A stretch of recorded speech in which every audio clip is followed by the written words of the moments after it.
fun with an exciting new Toyota. Whether you're paddleboarding in a RAV4, mountain biking in a Tacoma, or tubing with your best friends in a Camry, you'll find plenty to post about all summer long.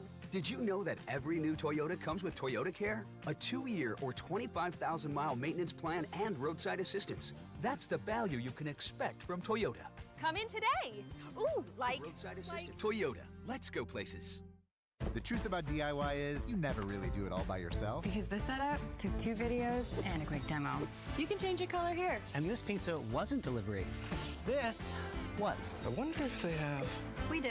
So what are you working on? Oh, look at that jet stream. Weather. Oh, boy. Yep, they're calling it an atmospheric river. It is coming down. Oh, flood warning in Louisiana. Are they obsessed? Oh, yeah. The stuff they do on the green screen, unbelievable. They said 10% chance of rain. Seems more like 40% to me. Nope. It has nothing to do with the dew point. Progressive can't save you from becoming your parents, but we can save you money when you bundle home and auto with us. What are those, cumulus clouds? At Oscar Mayer, we smoke our bacon for 12 long hours. Yes. Keep it Oscar. Introducing Glimmy Gloss for a perfect... Yep. We're still smoking that bacon. Wouldn't it be great if you could find your shows all in one place? Find my favorites. Find my favorites. Get Xfinity Stream Saver with Netflix, Apple TV Plus, and Peacock included for only $15 a month.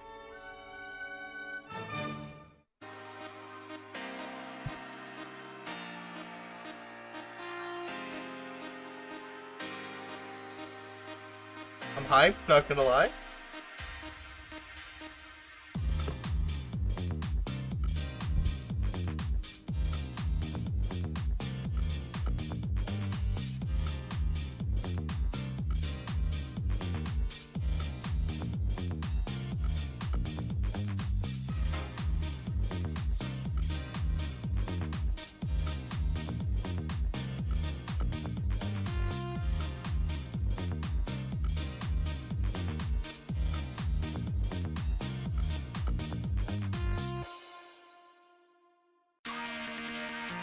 Got 21 minutes, 20 seconds.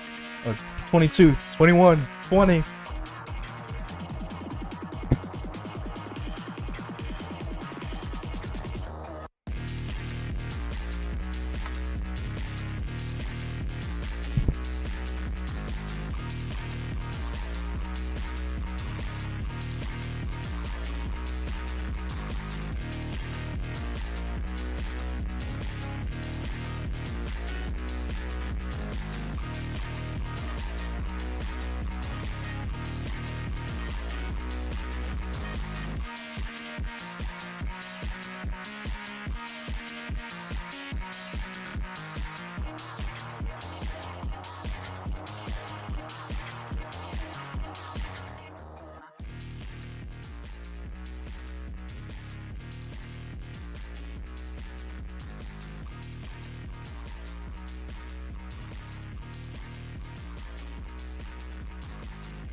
it, look what I became. Elevate, level up, way to the top, headed to the peak. All them boys wanna talk, hit them out of law, but don't got receipts. I do it with ease, to you it's a burden, to me it's a breeze. You feel that? That winner's degree, that kickback. You coming at me, boy, sit back. Came out the womb like this, hit the pedal and vroom right quick. Gotta get it, we going up, way up, might land on the moon. Who step in a room like this? We breaking the rules right quick. They killing the mood and up in a few, might land in a tomb.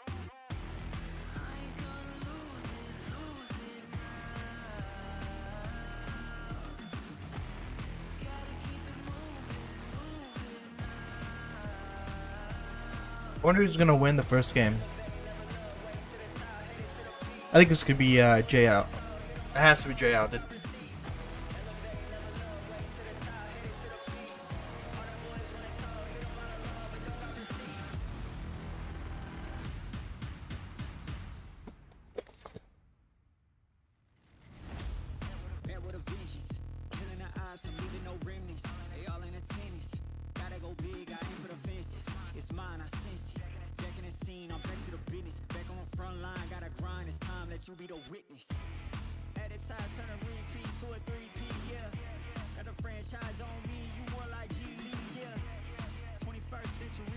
Y'all want to say this stream is sponsored with Valorant, so they are paying me to do this, honestly. Make sure to go to twitch.com and make sure to go watch them live with Valorant. Basically, you're watching both parts, but if you guys want to go follow and stuff there you go. Go on to Twitch, search up Valorant, and go ahead and watch them.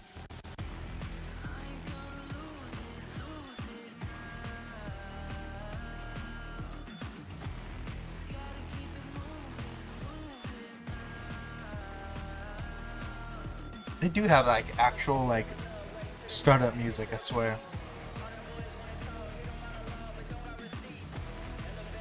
That's something they do very well.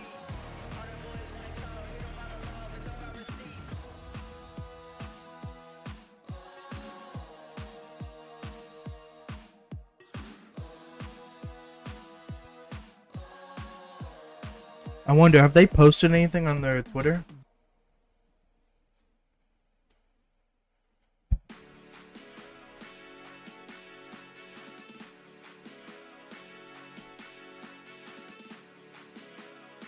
They haven't since the 30th. A little surprising.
bro, so me in the past tense, yeah, going money fast, like, hey, yeah, my foot up on the gas, like, hey. 14 minutes and 50 seconds, ladies and gentlemen, before the first thing starts and we can get to watch Game 1 and Game 2. Protect the skin, you serve it. Not before we get an ad. The skin you defend in. Protect your skin 3 with minutes. ultra lightweight sunscreen with antioxidants. It's a long ad. To defend against skin cancer. And prevent visible aging. Every day is a sunscreen day. Jake from State Farm. I'm not ready for the final boss and bake wars. Oh, forget that. You've got State Farm supporting you. Hey, say it after me. I will unite the Muffinverse. I will unite the Muffinverse. I can't hear you. I will unite the Muffinverse and defeat the Crumb Crew. Okay, dude. These ads, dude. Yeah, I won't make you guys listen to these. We'll watch them if you don't want to watch them. Not YouTube. What were you gonna go through? Just go through live, I guess.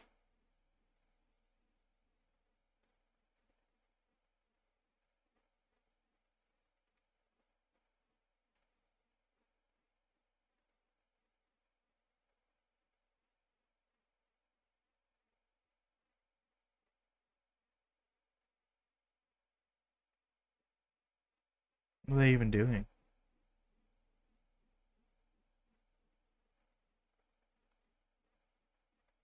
Still a minute something?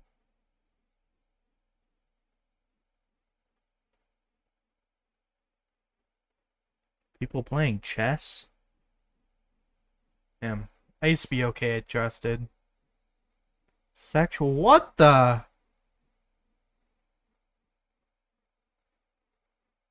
Bro, what?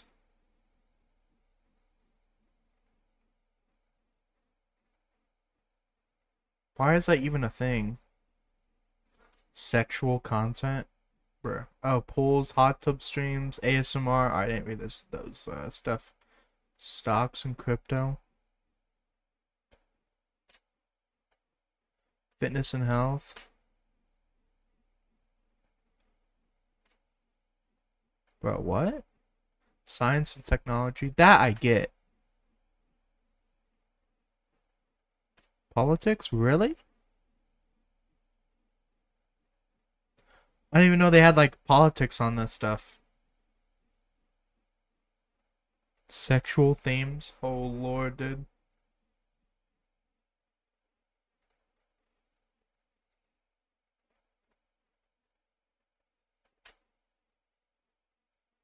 Damn, top is Counter-Strike? It's interesting. There should be more people on Deadlock. It's coming back. Give them what my parents gave us.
Got this 8 minutes. Can't wait.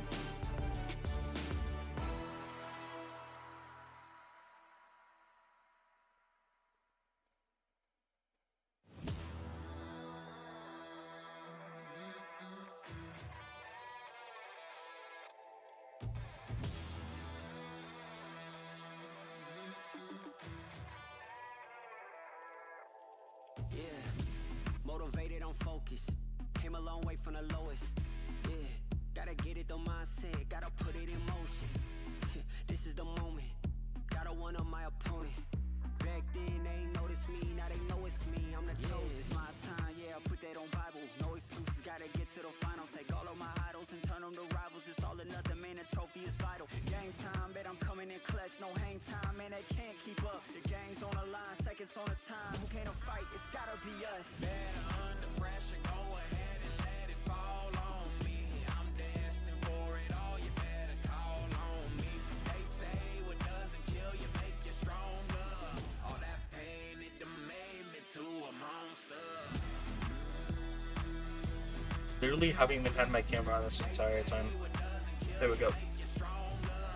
I don't know why I forgot about that shit, dude. I forgot about it. No bad. Whole lot of times they doubted. I wouldn't be who I am without it. Sleepless nights I counted. It all paid off, it's really astounding. I had to keep the faith to elevate. Hope for better days, they were coming. Now we can celebrate, knowing every day is abundant. Yeah, it's my time, yeah, I put that on Bible. No excuses, gotta get to the final. Take all of my idols and turn them to rivals. It's all or nothing, man, the trophy is vital. Game time, bet I'm coming in clutch. No hang time, man, they can't keep up. The game's on the line, seconds on the time. Who can't fight? It's gotta be us. Better under pressure, go ahead and let it fall on me. I'm destined for it all. You better call on me. They say what doesn't kill you make you stronger. All that pain, it done made me to a monster. They say what doesn't kill you make you stronger. All that pain, it done made me to a monster. All that pain, it done made me to a monster. All that pain, it done made me to a monster. Bro, like the actual IRL streamers are just out of this world, dude. Some girl attacked this guy because he voting for Trump, but was wearing a Trump shirt. You see that the guy who had a Trump shirt got kicked off the plane? That was fucked. I was kind of laughing the entire time too. I was like, bro, people are not real in this world. Because you don't like one person.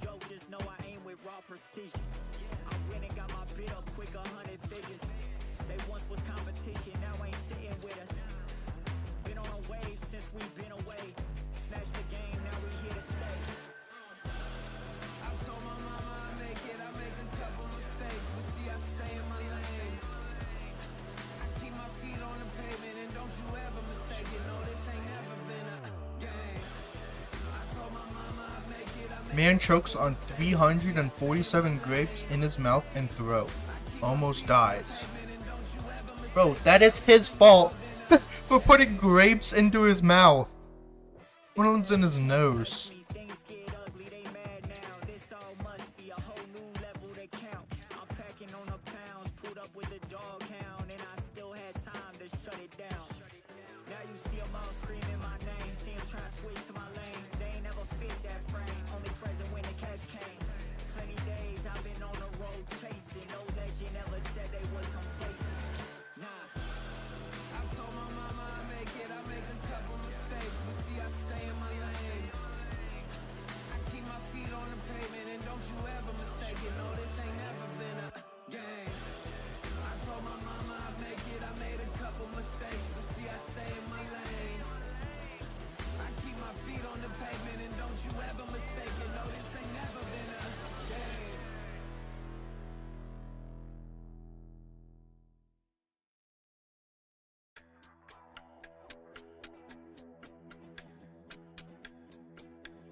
Is now or never. Start it!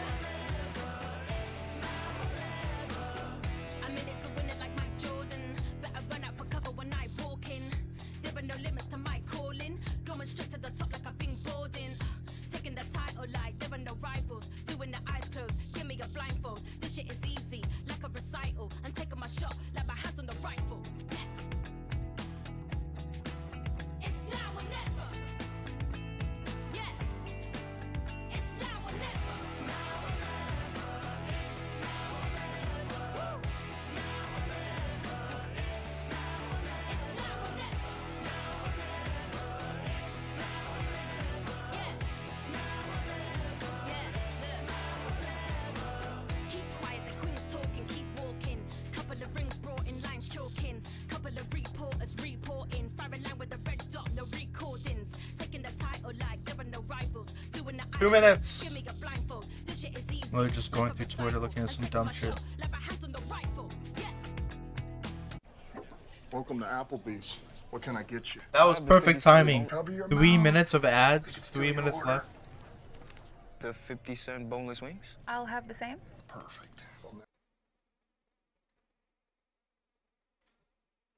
gonna have to watch this anyways, so I might as well. Skin you defend in. Protect your skin with La Roche-Posay's ultra-lightweight sunscreen with antioxidants. To defend against skin cancer. On-screen celebration, message effects. Every day is a sunscreen You can day. find emotes. It's Toyota's national sales event. Swipe into end of summer fun with an exciting new Toyota.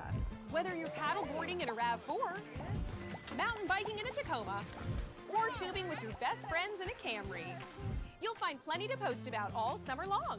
Did you know that every new Toyota comes with Toyota Care? A 2-year or 25,000-mile maintenance plan and roadside assistance. That's the value you can expect from Toyota.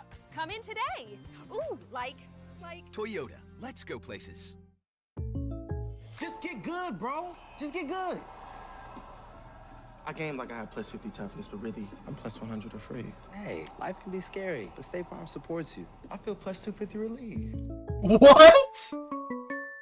Bro, these ads are so weird. Sweet sorcery. iShowSpeed announced another Minecraft marathon with Tysonet in November. Of course, did. Because they got like $8 million within like 24 hours. Hey, Flo.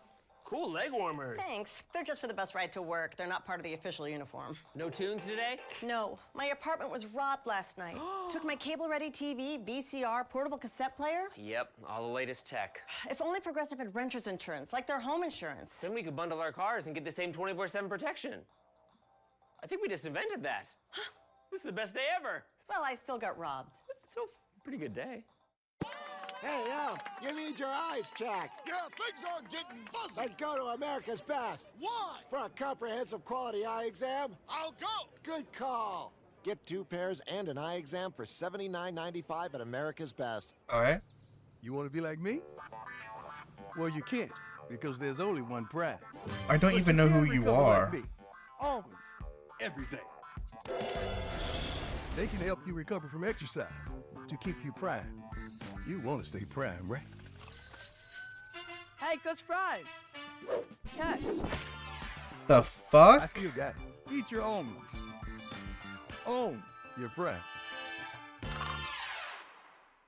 That was way Dyson's too many robot almonds. vacuum is the most powerful, sucking up dust right to the edge, with a panoramic 360-degree camera that systematically maps its path. The most powerful robot vacuum. Buy direct from the people who made it. I'm about to engage. Raise the price of my wage. Here we go. Finally. Didn't know how man stay lit, man. I just move quick and I stay active. Didn't know how man stay boss, man. I paid that cost, long nights on the job. Didn't know I'm a pro. Didn't know I'm in the zone. In my zone. Yeah, I feel at home. Silence on my phone. Focus on my goals. Whoa. Do I need to like turn on my mic, turn it down?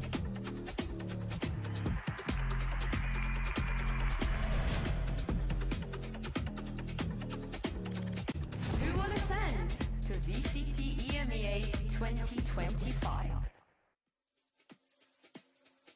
Hello and welcome to VCT EMEA Ascension 10 worthy challenges of Hello. one coveted was way too low. My Join bad. the greats of VCT EMEA in 2025.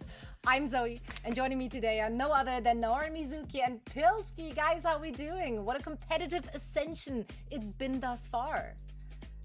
Yeah, I'm doing fantastic. We've had some crazy games so far, some really, really close games, some kind of clashes. That guy of looks styles high, we I'm not see gonna from lie. this kind of inter-regional play, and we've got some exciting prospects in terms of storylines today as well. Could be make or break for some of these teams. Yeah, I'm looking forward to seeing how this is all going to end itself out. Obviously, we're like kind of at the halfway point, slightly, beyond it. We've had some really great matches. Some, you could definitely argue there've been some upsets, some big surprises, some teams that people weren't really expecting to do well. Thinking of teams like Pacific, the Ultimates, that really put up some strong fights. And yeah, we're just around the corner from knowing who's going to go up to playoffs. That's right, it's penultimate day and no teams are out just yet. Go Next, however, will lock it with a win today to advance to the playoffs, and Desire, Barca, Saw, and the Ultimates, they will be eliminated with a loss today or tomorrow. Same, of course, with our Job Life and Pacific game. The winner will be locking their spot. So let's take a look at that schedule to see what's coming your way. We got some bangers, some absolute bangers. Not just on our stream, of course. We also have the Omega stream happening at the same time. Over there, it's all a battle to avoid elimination. For us, we're keeping it positive. It's the battle playoffs, guys.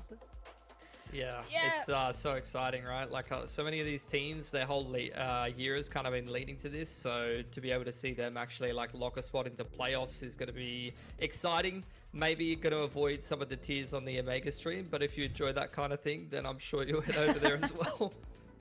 Damn, Bilski. And I mean, to be fair, it is positivity. Whoever wins today on our stream will lock themselves in. But it's not all doom and gloom, of course, for the losers. They do still have an opportunity. I know that in Group A, there's a lot of potential for like ties and tiebreakers further down the line. And I think we'll have something similar in Group B, depending on how today's matches go. But there is still a second chance, kind of last chance saloon for them.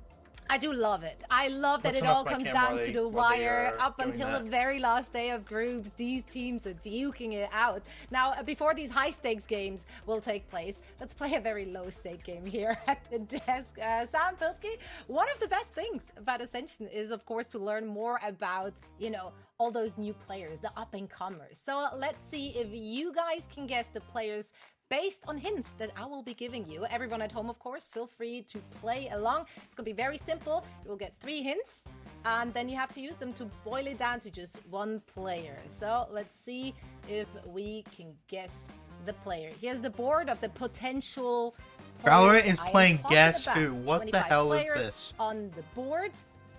And I'll start with our first player. The first hint for our first player is that they have played in Challengers France this year. Jesse? Yes. Okay. Oh, Zeke? did I have to wait for all 3 hints? I don't know how this works. Think so. I'm not entirely sure what the rules are actually, but I mean you just Zeke? guessed it right. So you're Fuck! winning. All good for the lady. It's Jesse.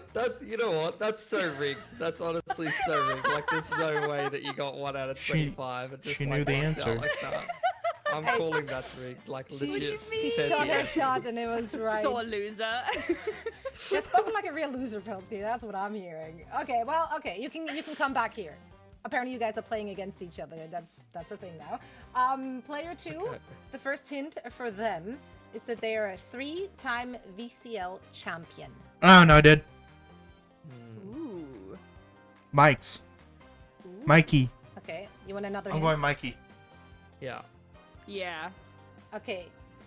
They're very versatile. They can play Duelist, Smoker, Initiator, you name it. Bro, why is the mics off?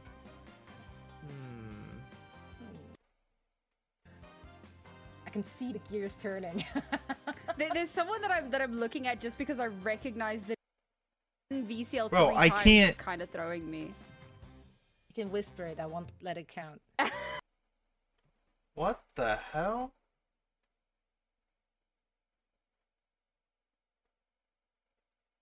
Fourth in Ascension 2023. It like the mics are off. I mean, that's gotta be. It's just right? her. Her mic is off.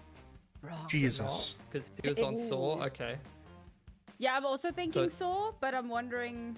And then, so is it Davy? So who else? Is it Jesse? Oh, okay. It's Davy. It's okay, it's Davy. You know what? I love what you did there, Tam. Keep on at it. You know what? It worked once.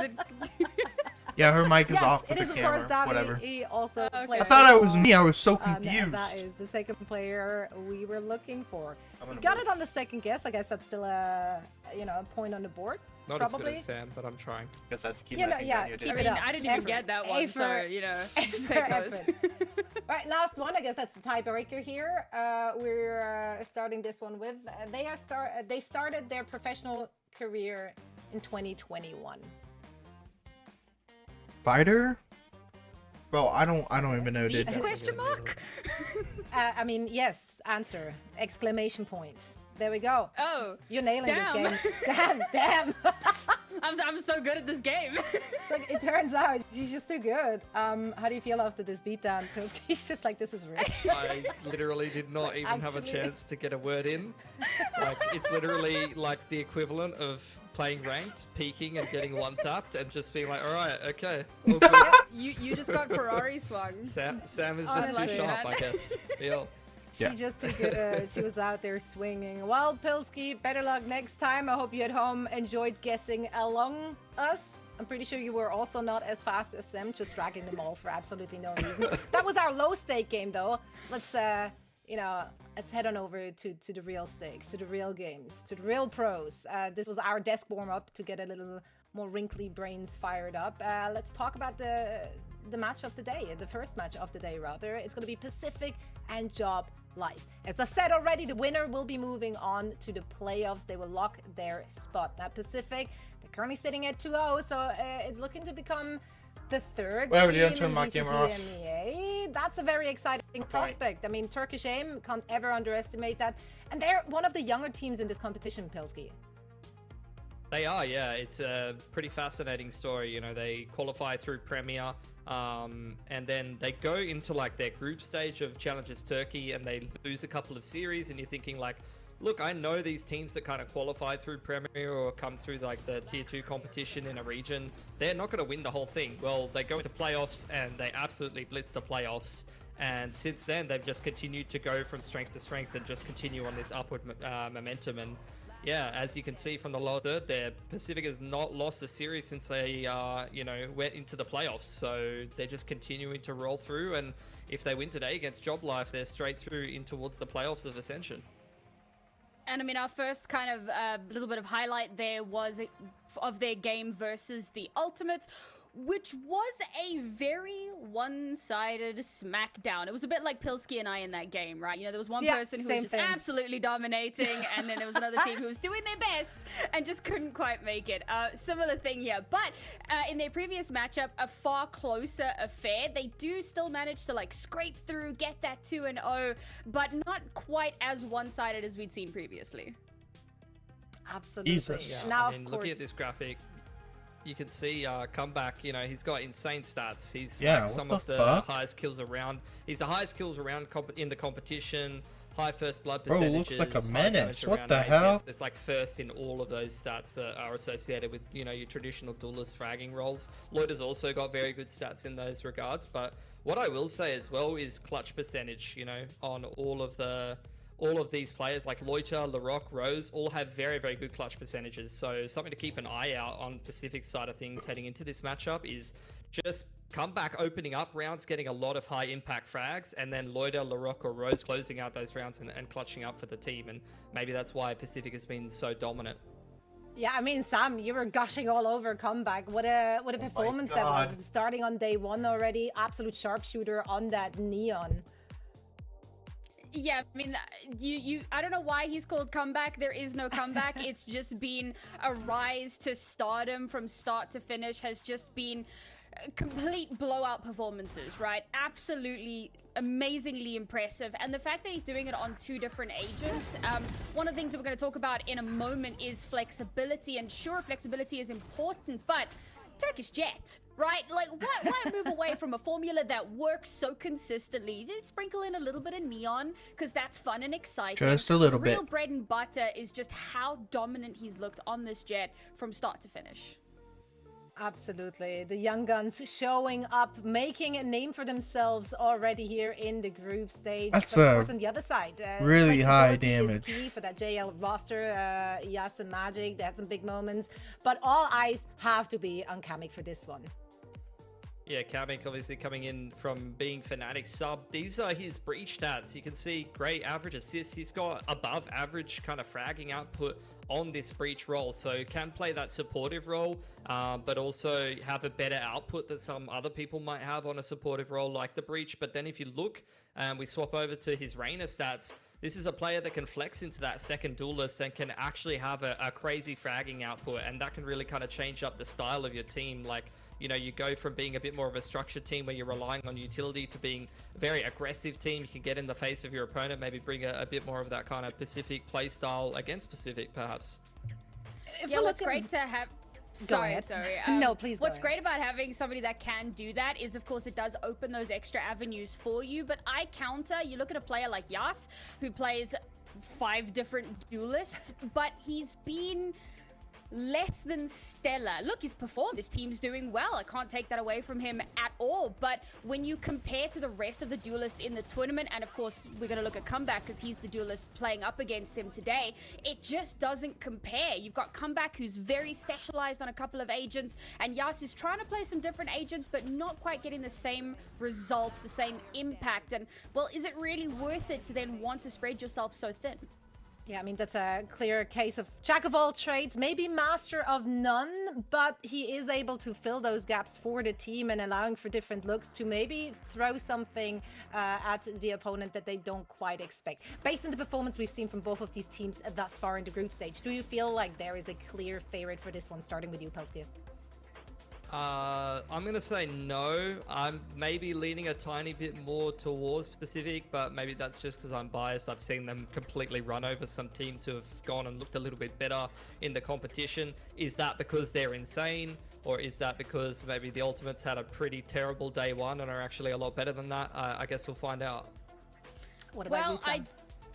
I love a little bit of contention, so I'm going to say forget the stats. Forget all the things that I said, that maybe it's not the best thing in the world. Job life, you know what they've got? They've got tenacity. They've got the ability to bounce back even when they're on the back foot. So you know what?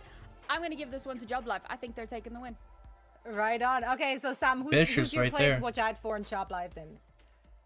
Oh, I mean, we spoke about him already, right? But it's got to be Comic. Just consistently good stats, consistently performing incredibly well. The ability to have that kind of flex position and still get the desired results. I know it's a little bit, because we already spoke about him, but hey, why mess with the winning formula? That's right. What about you, Pelski? Who you set your eyes on for this one? I'll give it to Comeback. The best stats on any duelist role for the entire competition. The best fragging stats. So, yeah, I'm keen to see how this one goes. Yeah, we're here on the map video now. Of course, we expected that Abyss ban from JL. We've yet to actually see them on this map, whereas Pacific, they've had quite some success on it already, actually. Yeah, I mean, they are doing really, really well. 4-0 on it, so Job Life don't want to go anywhere near that. They haven't played it, as you mentioned. Pacific banning out Bind. It's a map that they've really struggled on over in the Turkish scene, and Job Life's going to go straight for ascent here, Sam. Yeah, that's an interesting one. I mean, they've been picking into Bind and Haven somewhat interchangeably, so pulling out the Ascent pick here, I'm really for it. It definitely can throw a bit of a spanner in the works. Maybe it's unsuspected, or unexpected rather, and they do have a 100% win rate on it at the moment, so you know what, if not, why not? And then we've got Pacific rolling through with the Lotus. That has been their pick somewhat. They were banning it in VCL, so I was wondering if there was kind of like a hiding strats thing going on, because they really seem to like Lotus at the moment. Yeah, I mean, the interesting thing about Lotus is, like, it did backfire that they picked it against Mouse, and it's something that they didn't pick at all. They used to ban it in the Turkish scene, and we learned that since their coach came in, it's a map that they adopted. It was crazy when they 13-1 the Ultimates on a map they hadn't played coming into Ascension, but you can see kind of the inconsistency map to map from their loss against Mouse. Regardless though, Job Life, it's a bit of a shakier map for them, so maybe Pacific's feeling a little bit more confident in that pick this time. Oh, and there's that Haven that I thought that was going to get picked into. You know what? If you know that your opponent's comfortable on it, let it float, let it ride, and it'll wind its way into the veto at the end of the day. So, interesting veto. I look forward to seeing how it pans out. Do you feel like there's a clear, like a team which gets a clear advantage out of this map pick? I don't think so. The thing is, I actually really think this is going to be a 2-1. I think that both of these teams have looked up and down on the map that's been picked against them.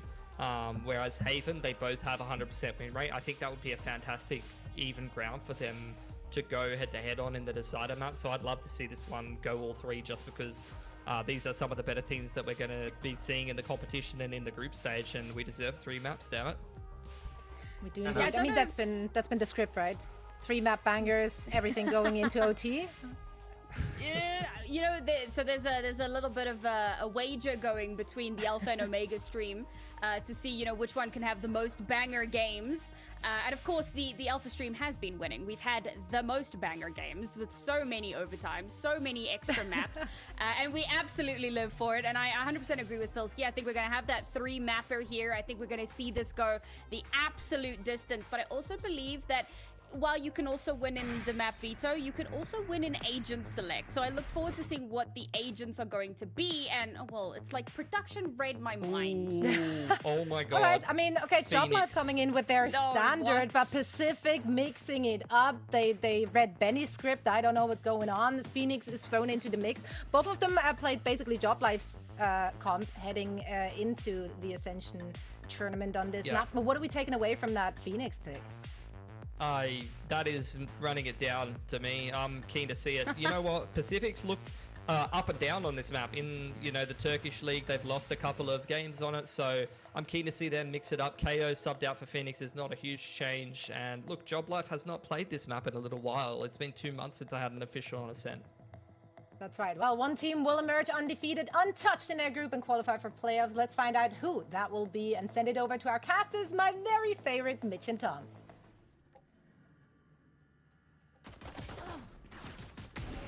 Thank you very much, Zoe, and the analyst desk. Yes, we're already into the action here. Damn. We've already seen the attack side.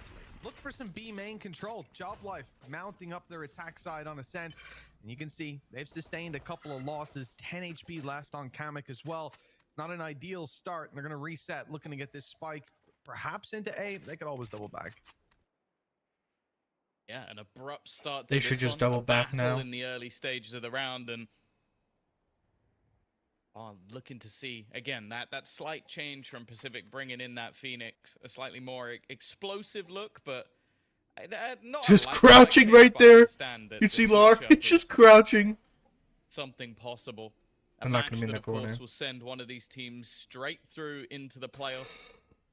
The other still having to fight through, and with potential to not even make it there if they're unable to win their final game. Loiter, well, I was going to say under pressure, but it doesn't even matter. Yeah, that was a good run. Was just ready and waiting. That Phoenix already thriving. That was kind of a bad push right there. They should just wait and went the other side. But Pacific, very good start indeed. Larox Phoenix, as you said, close to the ultimate. Yeah, that was this is an interesting start. A chance to farm that up a little bit further. Well, we saw those shock darts do quite a bit of damage. What I'm excited for is this man you see tucked in the corner getting the assists. It's Loida. Loida was playing a fantastic game yesterday. Obviously, comeback was as well. I feel like it's expected, though, looking at most of the teams here in Ascension. Your duelists are pretty damn good. Comeback had some fantastic games. Loida stepped it up as well when Pacific needed him most. And I think you got a really, really strong squad here on the defensive side and a big task for Job Life. Tom, you were on the other stream yesterday. I believe you covered their game, right? Up against the Ultimates? Yeah. Yeah, and that was a very close affair. Yeah, it was a little bit shakier than I was expecting. I think especially with the way that the Ultimates were able to win like low buy rounds and clutch rounds, I think that's something that they will have looked back on, and I think in the interview as well, it was clear that I don't think Job Life were as happy as they could have been. Obviously, knowing that they were up against good opposition, but having expectations to keep things a little cleaner. We'll see if that'll be the case today. Obviously, I think Pacific have not only made a name for themselves in Turkey with their rise through the system, obviously coming from below and making their way all the way through the league. Now the question will be is, can they make it to Ascension as well? And they've done. That was a good push by her. At least nice, good kill. 70% of the work. Jazz is dead. Mikey's dead. Whether or not they can get another win on the table. Back from Rose. Starting this one off strong. What the fuck? Yeah, just the one player lost so far. Loida on the way over, pistol in hand, Spike dropped. 4v1. Let's see if Cam can pull this off. You got one. Got blinded. Ah, he can't even get suited. Loida emerging. I wonder if he's going to be able to get a weapon. CP'd across and yes. The hood's a little slow sometimes when they're dropping weapons just at the last second. It looks like he did just about manage to acquire something, so not that much of a loss still. Nice, got two there. That was a good push. Play.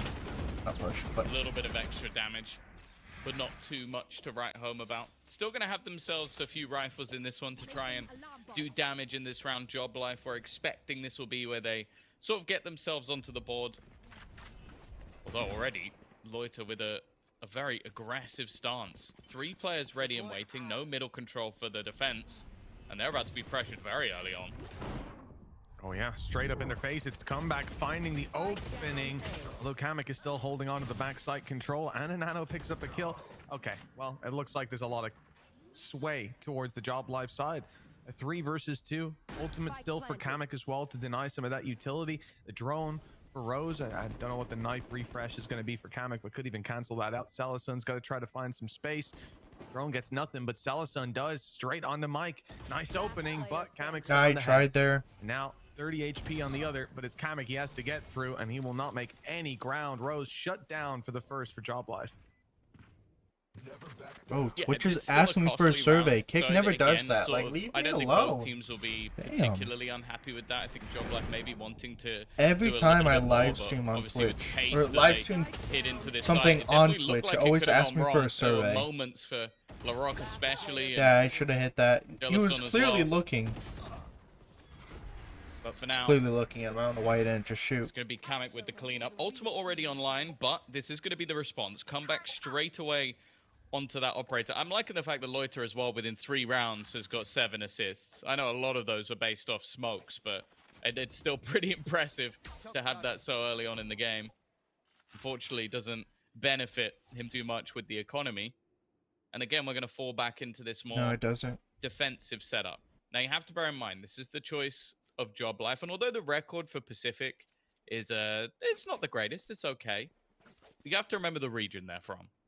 Ascent has been known as a Turkish match within EMEA for an incredibly long time, dating back to many a team that you will and will not have heard of. Maybe go back to the old BBL, the more recent BBL, the current BBL, any version of... A lot of BBLs, dude. Good on it. So I would say they still have to be careful. It's a Jake popular from State map there. Farm. And for Loiter, again, under pressure, tagged up, they have the info. Sage? Yeah, an immediate pick. It's Loiter to find it, and another before going down. Yeah, dude. They just pushed in that fast. There's nothing they could have done there. A plant should be secured. Almost no way to deny it, although I see Pacific with a very aggressive stance. Rose up at the door. 2 players in heaven, ready to strike. Door open, though, and the flash is good, but they've cleared it, not realizing he's up close. Luckily, Robbie's still around, able to find that one, and the flash backfiring a little bit. Kamek able to take down LaRock. And it seems like they're just running had the wall to save this operator on the other side of the map. Comeback's out of here, but Robbie is going to round that corner just in time. Oh, who got blasted? Had blast in the past, dude. I think it was an impressive start from Loiter. And again, I feel like that's also a running theme, like of just solid controller, or more specifically Omen players for these Turkish rosters. But the start hasn't mattered. Even the orbs that were brought up by Jellison as well. Bam. It's not going to be... Well, 3-2. Pretty good. really do too much. Now, the operator being saved is at least something a little bit extra. But we'll have to wait and see if they can do anything. Yeah, look at that push. They did a 2-2. Yeah, bro, that was a perfect push. Damn. Bro got blasted, I can swear to God. A little bit more of an investment. We can keep them out. Running back online for LaRock, and I wonder... I doubt we're going to see it this round. It would be strange. He has the rifle, and I guess it would give him that second lease at life. In terms of taking fights, get 3 duels. The operator. I get much sleep last night, I didn't. Maybe they can level the playing field. They need info first. No one in B main. No one spotted on mid. Just smoked off. Presence on the A side as well. There's not really even not gonna push much A side. to go off here. They're just looking B side. See. Three on B side, 2 on A side. They're looking through the hallway. No, it's 3-3. Gonna get given it. Nice. LaRock has to go probing, and this is sort of the loss of the KO. You still get the flashes, you still get the flare, but you don't get the knife, and I think that's a huge piece of kit that's just rotating over to B. I think they're gonna plan on B. Information on this maybe try to pull people from A to B. The attack will allow them to be a little bit more explosive, but for now it definitely. No, they have. If they push, no, they're gonna push B, and then they're gonna. Yeah, bro. Just rush B. Getting out of here for comeback, not gonna be the easiest. Does have the dash. First kill goes away. Nice, got one. And looks like he will be able to escape. The dart is fantastic as well. Not only finding the majority of the information, but also slows them down. 22 seconds now for the side of JL to make their move, and they're gonna try and run back. This is bold. 15 seconds. They're both running all the way back. The defense is being held. It's being nice. watched. Mikey trying to do everything. He might die right There's here. Still a player on the site. Loiter, Paranoia, doesn't quite connect onto the first player, but they need to get in and try and get that plant. And I don't know if they've got it. It's going to be incredibly close, just about, it seems. Enough done. Yeah, but Rose found another kill, bringing things back into a 2v2. Magic incredibly low, and both players somewhat isolated. A drop down here not going to be easy. Bear in mind, Mitch, both have snipers. Yeah, not ideal for making this work. Kamek as well, still 150 HP, so Outlaw is going to have a tougher time taking him down. Utility to clear out. The sneak out from Kamek, grabs the first. That's the opt down. Big disadvantage for Rose and Magic. Oh, yeah, I'm to the smoke. Perfectly placed one-way smoke is going to net a kill for Job Life and another round under their belt. Now the lead is in their hand. Nicely done here on the attack side. I like the patience to start out this round. They know that they're up against a lot, that there's an operator saved over, that there's probably going to be a couple little pieces of investment. And in those rounds, it's so common for teams to group up, 3 or 4 man push a side of the map. They just don't want to feed into that. Instead, just playing slow defaults further back and letting them walk straight into them. It was what LaRock going for the opening duel as well. That was one of the rifles down. Not the start they were looking for. Still had moments in that round, but then you have to look at the fact that they end up trading out ultimates to make that one close. LaRock looking to try and take that early fight. Has the ultimate, by the way. Deciding not to use it. Could have continued to push, but I guess the information of how many players were there was not quite enough to gamble it just yet.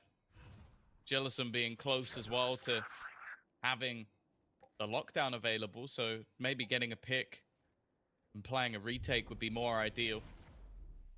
Even still though, Job Life, this is a great opportunity to get off to a flying start on that attack. They've got themselves Hunter's Fury. They're also one away from having a lockdown. Paranoia is going to be everything. Loiter needs to try and get out. Still takes a kill. I'll be honest, that was more than I expect him to get. And again, that time is starting to tick. Job Life haven't really cleared a lot of ground. A lot of the time, you want to take this position very early on. Instead, they're going back to middle with just 35 seconds left. They've really ran the clock down. Options going to be limited as far as going back. It's full commitment time. LaRock not in a position to use the ult either. It is a peculiar round considering that's online. 6 orbs. You're going to want to farm it quite a bit, but LaRock's just holding his ground, and here comes the push. The information that the play is happening now. Coming in a little too late. He's stuck in the corner. But comeback, taking them down from the side, and look at the flank up from Rose. The Odin, good for one eventually. Deep. Okay, the plant actually getting it all the way now because I don't think look he's how far going to get the away plant off. Jellison is. Kamek's going to be able to sneak away to short too. 36 HP, and the timing almost perfect. At least seeing Jellison dropping down and now just biding his time. No flashes, no nade, and with 36 HP, this fight is dangerous. He wants to use the clock to his advantage.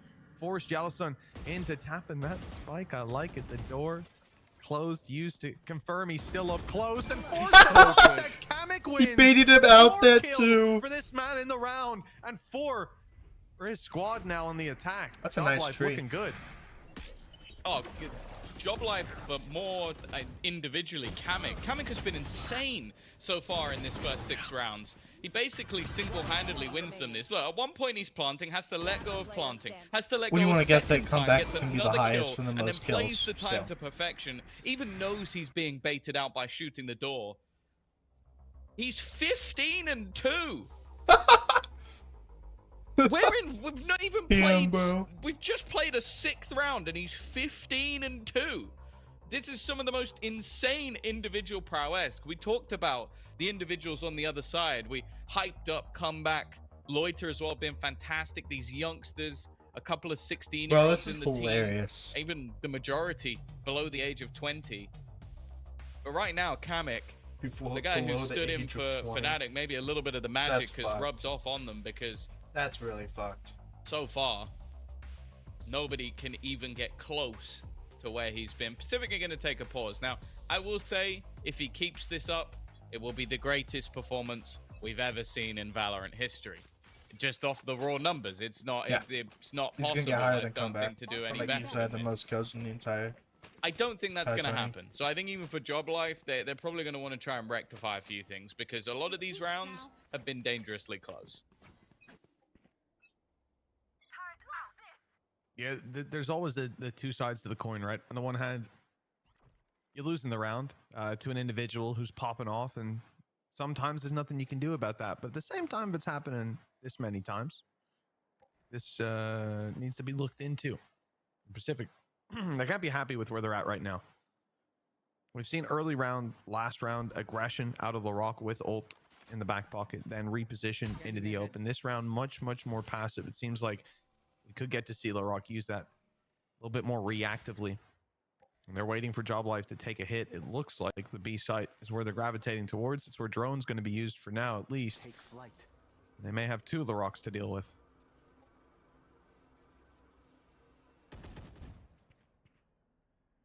Again, Job Life happy to Revealing area. run this clock down. Got shot out Hunting for immediately. information. It really has been a stack up of ults. The fact that we haven't seen much used throughout this map so far, and anything we have seen used hasn't been to a massive amount of success. 30 seconds left. 30 seconds on the clock. You can only assume that one of these lockdowns at least is going to be into play, because this is such a late take. Holy Ability's ability, gonna be dude. removed. That's something at least, but again, it's Dashed coming down in, to come the wire. back. 2 players within this site already. In the back, For that. Pacific, Yeah, I LaRock knew it. lands that first shot. Spike still in hand, but it's falling apart. They really are running out of time. That plant needs to be stuck. The spam not quite landed, but LaRock's Nice, good landing flick. everything else. Good back. And even though they eventually get got that it. spike Nice. down, it felt rushed. It felt dangerous. And Pacific, well, they make that one look fairly easy. Yeah, they don't all crumble to one man, and that's always a good sign. And defensive side, 1 player falling as well. It's Rose, initial contact, I think, is Darts as well. Getting in the head of Job Life a little bit. You might start seeing them bait those out early on, try to feel the timing of the rounds, because like you're saying, I'm gonna keep like with they're JL, dude. rushed into some JL, I of these said that decisions they at were the gonna last win second. We've seen it a number for, of times. Even game that 1, and I think 4K they're gonna from win. Kamek was what? I still think they're 17 gonna win. seconds I would left when be they executed onto heartbroken the if they site. don't win this game. And if one player, someone like Rose, is able to put up this much resistance, good back. that kind of Yeah. screws up That was your a good rotate in whole the back. game plan. You have a player stuck planting the spike when the site isn't even clear. Gotta see that refined. I think it's the early round approach that needs to change here for the attackers. A bit of mid control seems to be what they're looking for. See some darts go out. It's all a lot of players in market, but they're taking this one very slow. The attack. Not fighting just yet, trying to deny control. I think facing into comeback's always a risk. A very confident duelist. An individual that has already been making a name for himself. I'm sure will do. With Turkish duelists. What if they just one of the rush hottest A? commodities They just in W all in of there. Valorant. Definitely not shying away from a battle with Timmy the Turret, but eventually that. Why is he just taking position will shots? be You kind. saw him, Looking like right? Job Life are going to attempt a split towards this A site. Again, plenty of ultimates still to be had. LaRock's run it back. They're gonna Is stack in rush, position aren't and they? immediately Yeah, they're gonna stack rush. Yo! Such good teamwork. What the fuck? Fearless LaRock running forward with that. He closed the door. One on the right. He doesn't see him. Jealous Kills in the him. corner. There's another one. Spotted 3 on left, 1 on surely right. dealt Elegant's with. dead. LaRock falls too Bro! quickly. 2v3, Sight is 2v3. overwhelmed. He's down below and he Job Life doesn't is notice to the taking control, left. Not looking to ease up just yet, though. That Blade Storm ever aggressive. But the shots Oh, don't Sage. land. Comeback is given a second lease of life, and that could be Oh. what ends up ripping this round out of Job Life's hands. It would have been Rose all alone. Underneath, it's gonna Two push down players and get killed, down isn't below. he? The op still in play. Oh, you Not you ideal could for jump this up kind there. of a What the fight. fuck? Well, maybe it is. Nice. Down off rip. No. What do you want? What do you want? Left. Dash used to close That's the lower distance health. on the box, but Rose Nice. was wide and ready. 4-4. Pacific have tied it up. I mean, it's not that see by what, but that was a good play. There's so many positions in this round where I look at comeback and go, he should be dead, and he definitely shouldn't be landing the shots. Like, the one on a player, I think on sight, he swings all the way out, and I'm just waiting for him to die. I'm waiting for the Blade Storm to kill him. But it never happens. He's just able to get one, and then even helps close out the round. And as you said, like, in those retake scenarios, he should be almost useless. It should come down to Rose having to bait players' angles, working out the positions of where they are, and maybe forcing them to fight comeback. But, well, the man has no fear. There's no doubt about that. The early round streak of 4 has quickly come to an end, and so has the booming economy of Job Life. They should have enough for this round, although even with the pieces they currently have on the board, potential seems to be a little bit less than ideal. And that's now back-to-back rounds. I was saying that a lot of ultimates weren't used in the early, like, sort of 4 rounds. Well, the last round, they used themselves a null command to little to no effect. The round just gone, they used Blade Storm and a Hunter's Fury and still didn't win the round. So right now, those Job Life ultimates have almost all been utilized, and they've got nothing for it. And for the defensive side, hey, that's fantastic. You now have your Hunter's Fury back online. You now have your lockdown as a counter to the opposing one. So yeah, they're halfway towards another Blade Storm, because you know what? Comeback's been hitting his shots. Well, same story yesterday. It really was. There's always someone else alongside, and like I said, Loida was the big player in their series, but we saw flashes from absolutely everyone. It was a really, really nice showing from Pacific yesterday. Give it like 45 seconds, and they're gonna, everyone from B is gonna go to in, A. map out. He's gonna have a They're challenge gonna towards know the they're A site. yeah, The first kinda man give it away challenge a is little bit. Loida. Smokes down, paranoia used. They rush in, Sage right. Ideal getting the picks in that scenario, but Rose is having a little bit of an easier time opening a window for comeback. 4v3, 4v3. Job Life with a bit of pressure on them as they get the plant on A with a man disadvantage. Lockdown going to be used to almost just buy them an extra bit of space. I think they need it. Get them into a post-plant scenario. Spike planted. Now, obviously, you'd expect the same is going to happen. But they're fighting for that short control. I like this. A mid-round adaptation. Where do you expect that lockdown to be put into play? Well, it's actually right where Loiter's standing. But they haven't done that. Nice. Instead, they put it up top. It will force them out of the I mean, side. Now, they're going to have a safe haven just behind, so they can spam a little bit like that. It doesn't allow you for that half to come in. Instead, though, Loiter's sticking it the whole way. In fact, they're just sticking it all the way through. They even had body blocks. They had LaRock to face first. To the left, bro. To sit in front of that spike. I believe that was Loiter. And then they just diffused it the whole way. I like the team synergy, but I won't lie. I didn't expect that to work. No, nor did I. From the get-go, when they use that ult up top, yes, it's a great adaptation because they don't have short control. You're worried that those players are going to come up garden, and obviously the lockdown has kept you out of there. So they could have, as they did, filter the Killjoy all the way around up short and have a heavy stack there ready to fight. That could have been a disaster if they decided on Pacific to put the ult into play there.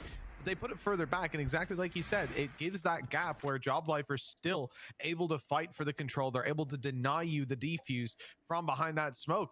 From that point, I would say the vast majority of rounds I've seen that play out like that, with players in main spamming in limited time, it goes the way of the players in main. But Pacific They fight their way back into that one. Tooth and nail. Now 5-4. The lead in their pocket. And not a lot left in Job Life's pocket. They've saved over their credits for the next round, but in terms of investment here, it is leaving them wanting for sure. Yeah, we're starting to witness what happens when Kamek isn't getting 15 kills in 6 rounds. As I said, it's impossible to keep that sort of momentum up. They've done well there, though. Not only is that a pick, but that's an extra rifle into Robbie's hands, the IGL. I don't know. There may be a part of him that wants to try and give that over to Kamek, a healthier player, and also the person who's been doing a lot, and the fact that he might be about to die. No, never mind. Nice! I was looking at where Robbie was. Comeback, he's already seen the future. Fuck? He's killed off Jazz. Comeback and his snipes are just out of He this just landed a world. shot. Well, he's landed that one. I'll tell The you that. fuck? Robbie out of the round, pushing. and another push up from the operator down to the pistols. It's a messy fight. What the fuck was that? Out on top. That is what the hell? HP to get him that 3K. And Pacific, well, we talked about Comeback popping off. He was, I think he was 12-5 in both of the last maps that they played yesterday. Starting it out, like at some point I glanced down, saw 12-5, 12-7 here. So all in all, I love the fact that The there fuck was that, have dude? already been about 6 occasions in this round where I'm like, well, he dies here. And I'm wrong. Like, Every the fact time. that with one bullet, he goes, I'm going to push that smoke. I'm going to push that. I'm going to go up close. Misses, and then survives with the classic instead. 6-4. He's gone straight through. Jazz has got to be No, fuming. bro. Jazz, why would he's you guys genuinely push that? got in to that? be infuriated. The way that No, I he's need to died go the last 2 rotate rounds A with or a straight something. DS.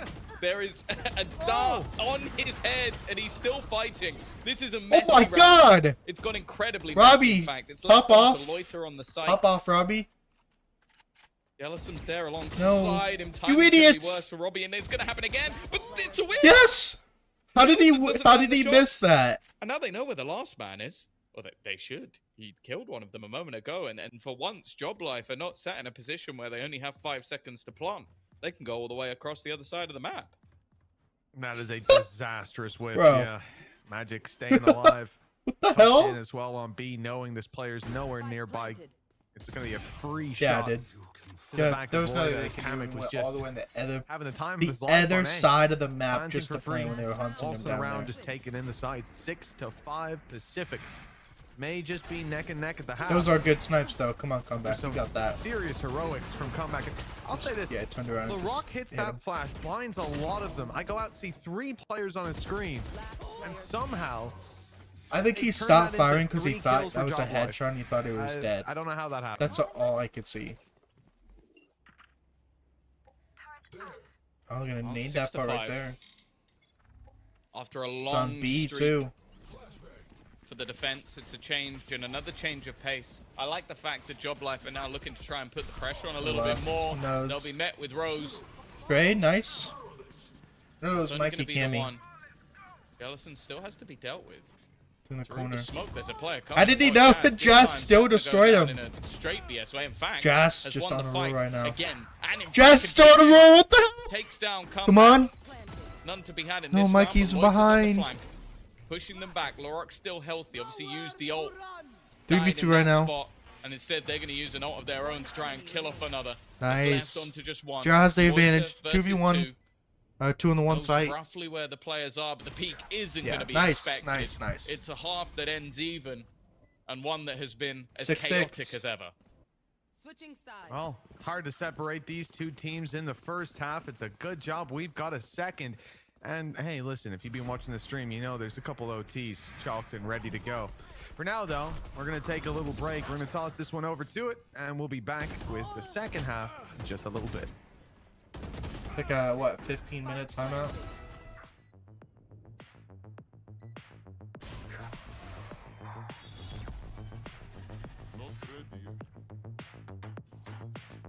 Something like that. I can't ever do bunny hops like that, I swear. It's only like CSGO that it's easier.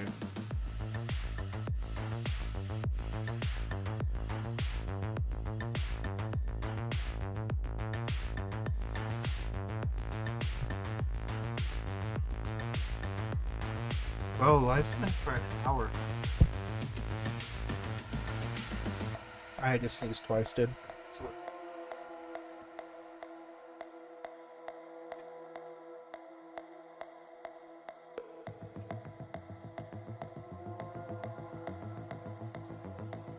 Thinking about going like on a walk.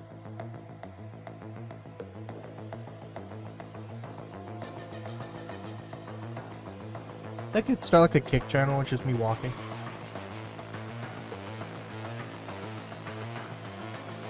Just like an hour of walking.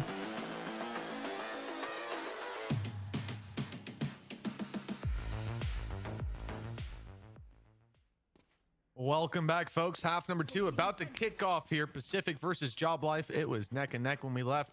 And now we're back, Tom. Guess what the score is? 6-6. Oh, I failed at this yesterday. I'm going to go 8-3.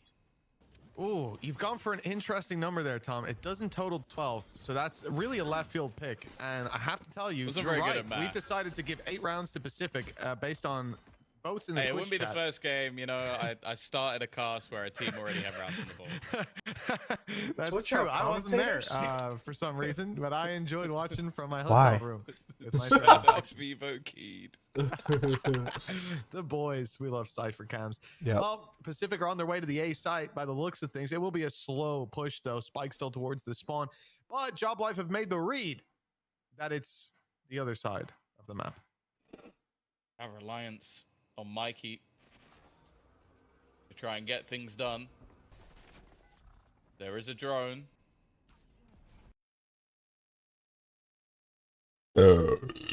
Oh, Jesus. And there we go. Okay. People are dying. A 3 versus 3. Magic trying to get back into the site. Player below that they have to deal with. Rose has done well. LaRock as well. And in the end, it comes down to Pacific taking that first round over the line. It will be a solid start for the Turkish squad.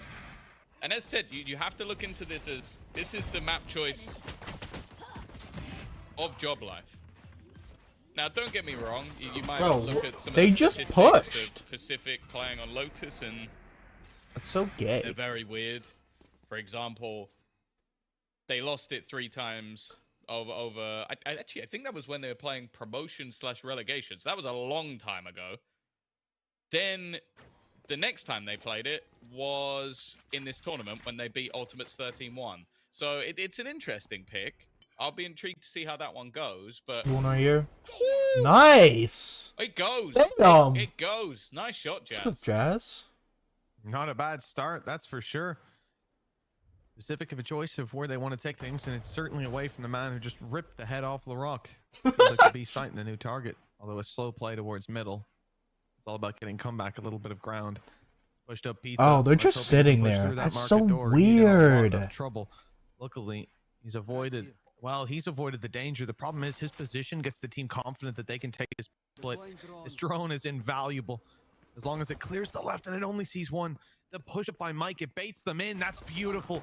Well handled. Nice. Good adjustment in the moment by Mike, and he gets his reward. A double kill, colliding someone with a classic. You don't see that all too often.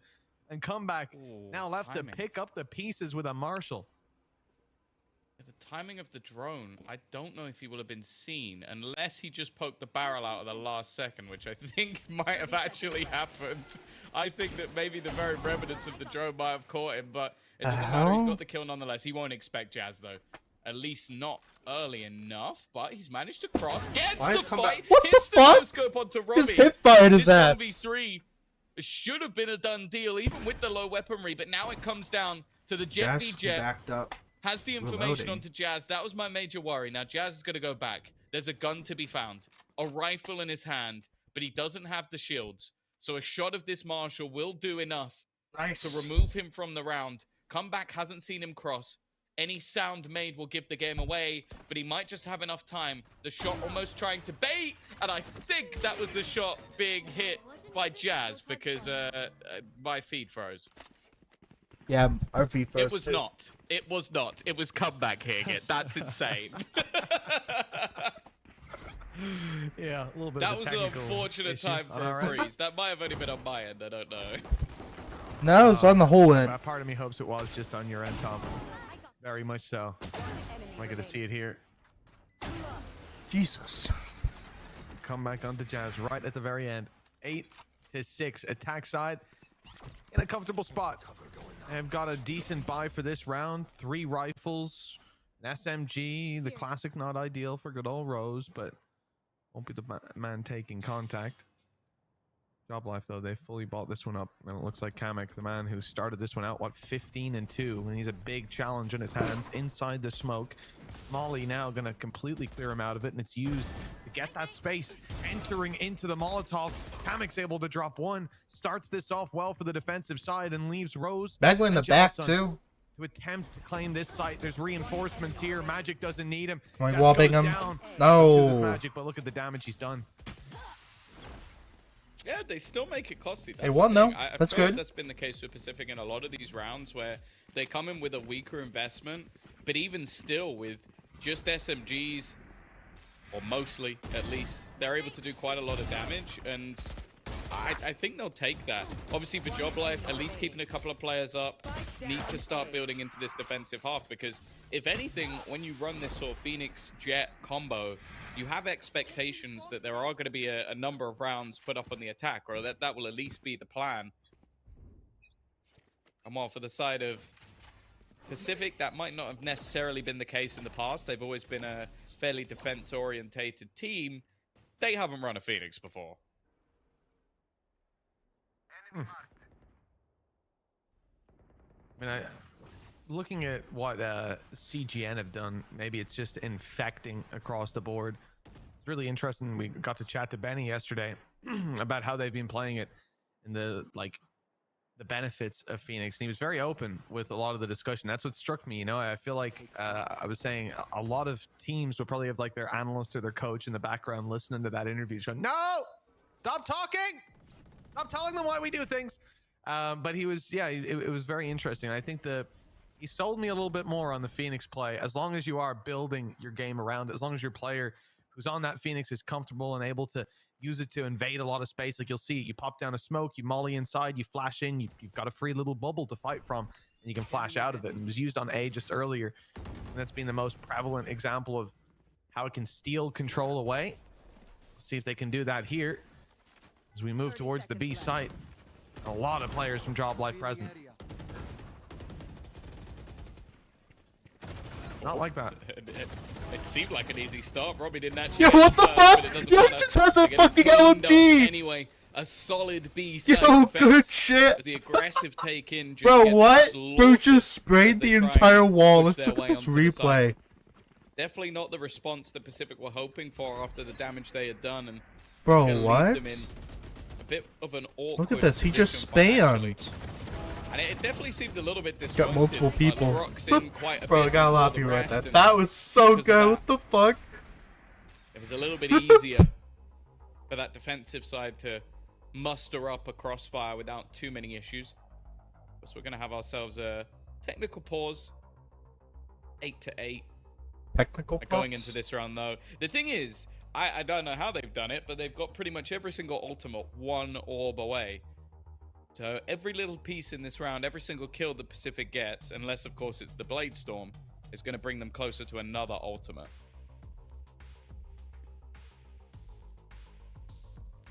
Yeah. And for that attacking side at this point, that could certainly help out. And for LaRock, that will be the name of the game. That plan in the early stage. Grab that orb, entry into a site, and take over. Oh, hello. Tech pause will delay the momentum slightly, but I think for the position that Job Life are in right now, I mean, both squads neck and neck, you're moving into the buy rounds, they can feel pretty happy with themselves. They had a decent performance in that previous half, building up momentum at the end. They've lost a pistol, but 4 out of the last 6 going their way. They just need to avoid that ult economy and all the problems that can come with it. Most importantly, comeback's been quiet for a couple of rounds. He's been there, but compared to yesterday, like, he's due a pop-off round. And with the Blade Storm in his back pocket, likely deployed, maybe this is it. Maybe this is the one. I like the idea that he's caught up to a guy who was like 15-3, and you're going, he's not quite at his route. Nah, but listen, it's been a slow burn by his standards. Should have seen this guy yesterday. Absolutely popping off. Last player standing. It's definitely fun though. I feel like we had it last year where expectations on Turkey were incredibly high. Maybe we didn't quite get the roster we wanted to attend because the expectation was that we would get what did happen Fireflux, with technical of course, issues? the side that we've now seen the likes of Woot come from, and of course Yedege. But this year, well, it's sort of a different beast because, again, we looked at Fireflux as the team that will come through, but it is those young stars. Pacific making their way through Premier. Not the start they were looking for in this round. Comeback, you mentioned his Bladestorm, you mentioned his pop-off round. He is immediately dead. And so is Loiter. Yeah, that one-way approach down by Job Life. It's Zen specific, trying to take space elsewhere on the map. Up short, up mid, nothing that works. And, well, Jalasun's just going to tuck in, hoping they come to him. And they absolutely have. They walked right by. Free kill to start. No recovery of the weapon. He only gets the one before a double peek on short closes the round. That's 9 for Job Life, an expected result considering the low buy in play for Pacific. The Bladestorm not have an impact as basically sealed the fate of this round immediately. And here's their chance to fight back on the back foot now.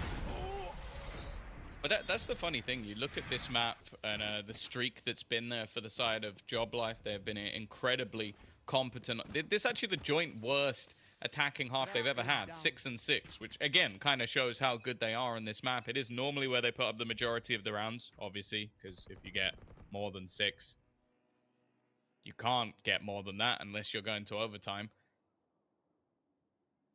But it doesn't mean that they're weak on this defensive side whatsoever. Thus far has been pretty clean, pretty methodical, but we're going to see a pace change, an immediate use of the run it back to take space into this site, although there isn't anybody that will be there to meet them, just utility, but that's enough to get rid of the ult. Yeah, the ult traded out to, well, close the door, pretty much. Pacific, though, have that lockdown, and this ult will be much harder to avoid the impact of an attempted spam coming from up top, and it's worked. Oh! Robbie's actually managed to deny that lockdown. That is huge for the side of Job Life. Now they can really tee up into this. Already the reveal gets Jellison. Massive spam from Robbie. And down below, okay, they're waiting with open arms. Pacific have scrapped right back into that one. They took some blows, but my goodness, they've dealt their Why fair would they share. do that, though, bro? Last man standing, and he's got into a 1v1. The Molly took most of his HP away. Oh, come on. Will close it, but that shorty. He had a shotgun, dude. Round, but one that finds its way into the attacker's inventory for now. 9-9. 9-9, dude. I was talking yesterday with Hazard, and he was saying that Mike Yeah, is okay, that they guy. can bring this The guy back. who put him I in believe in clutch them. for the side of Job Life, and 9 times out of 10 he wins it. I think this was the 1 out of 10, and even still it was a damn good try, being able to isolate both of those jewels. But in the end, it's Larocque who seemed to have a good idea. It's going to put them another round on the board, but the damage to their economy, to both sides, in fact, now puts this round as a pinnacle one. And quite a lot utilized. You have to talk about the fact that lockdown's gone, the Bladestorm's not close. Run it back was also utilized, but it's already halfway to being online. And on the other side of things, they still have a lockdown and a Hunter's Fury. Now, though, much more of a default for Pacific. They're taking their time. The aggression across the map from Jazz has spotted nothing, but the drone will probably give... No, it doesn't give much away. Only that there's a single player. It was funny as well that you talk about the clutches. And on the other side, it's actually Larocque, Loida, and Rose. 3 of the top 6 clutchers in all of Ascension so far. Pacific have needed them. They found themselves in some scrappy early rounds, and it's happened again with Come back down and Rose falling. Larocque doesn't last long. Here's another chance, perhaps, for the clutch statistic to be increased. A 2 versus 4. Jellison holding the off angle. I think a lot of the onus of this round is going to fall back onto Loida's hands. Managed to recover an operator. I mean, against this many players, might be able to get one pick and fall back. He's recovered his rifle, but they've seen Jellison. At this point, all the information is there to work with. Hunter's Fury even thrown through. Yeah, to try and kill this guy off, and it is failed miserably. Jellison is still here. That time is still ticking. He's looking for the right moment, but with how low they are now, it should be impossible. And Katmik's flash is enough to put Loiter out of the round. Job Life lose the last one in close positions, but they immediately respond. The defensive side definitely looking stellar. And the problem is again, there just seems to be a few messy mistakes from Pacific. Like a few kills, a few angles just not being checked properly. And well, I'm guessing maybe the coaching staff agree. They're going to take a pause. This is now their economy right on the brink. In fact, I don't even know if they'll have a purchase in this round. Right here. Right here. Why not buy anything? Right here. It'll be scrappy. They might decide against it. But look, it's fairly common as well for teams to do that anyways, even if they decide to go for a much lighter buy. Call that timeout now, have the discussion around economy, and then more importantly, around the home stretch of this game. Job Life just about to enter it. If this is an eco, 11-9 and a fairly clean performance required by Pacific if they're going to get back.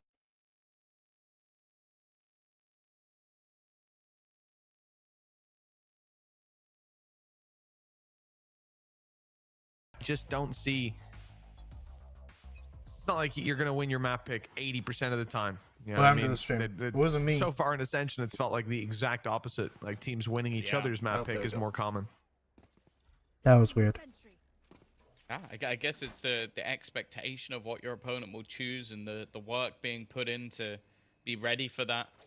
This is the biggest tournament of, I would say, almost everyone's eyes. I think maybe Zeke can sit there and go, actually, maybe this is second. But other than that, this is the opportunity to not just take yourself, but also take your team, take your organization to the tier 1, set them up.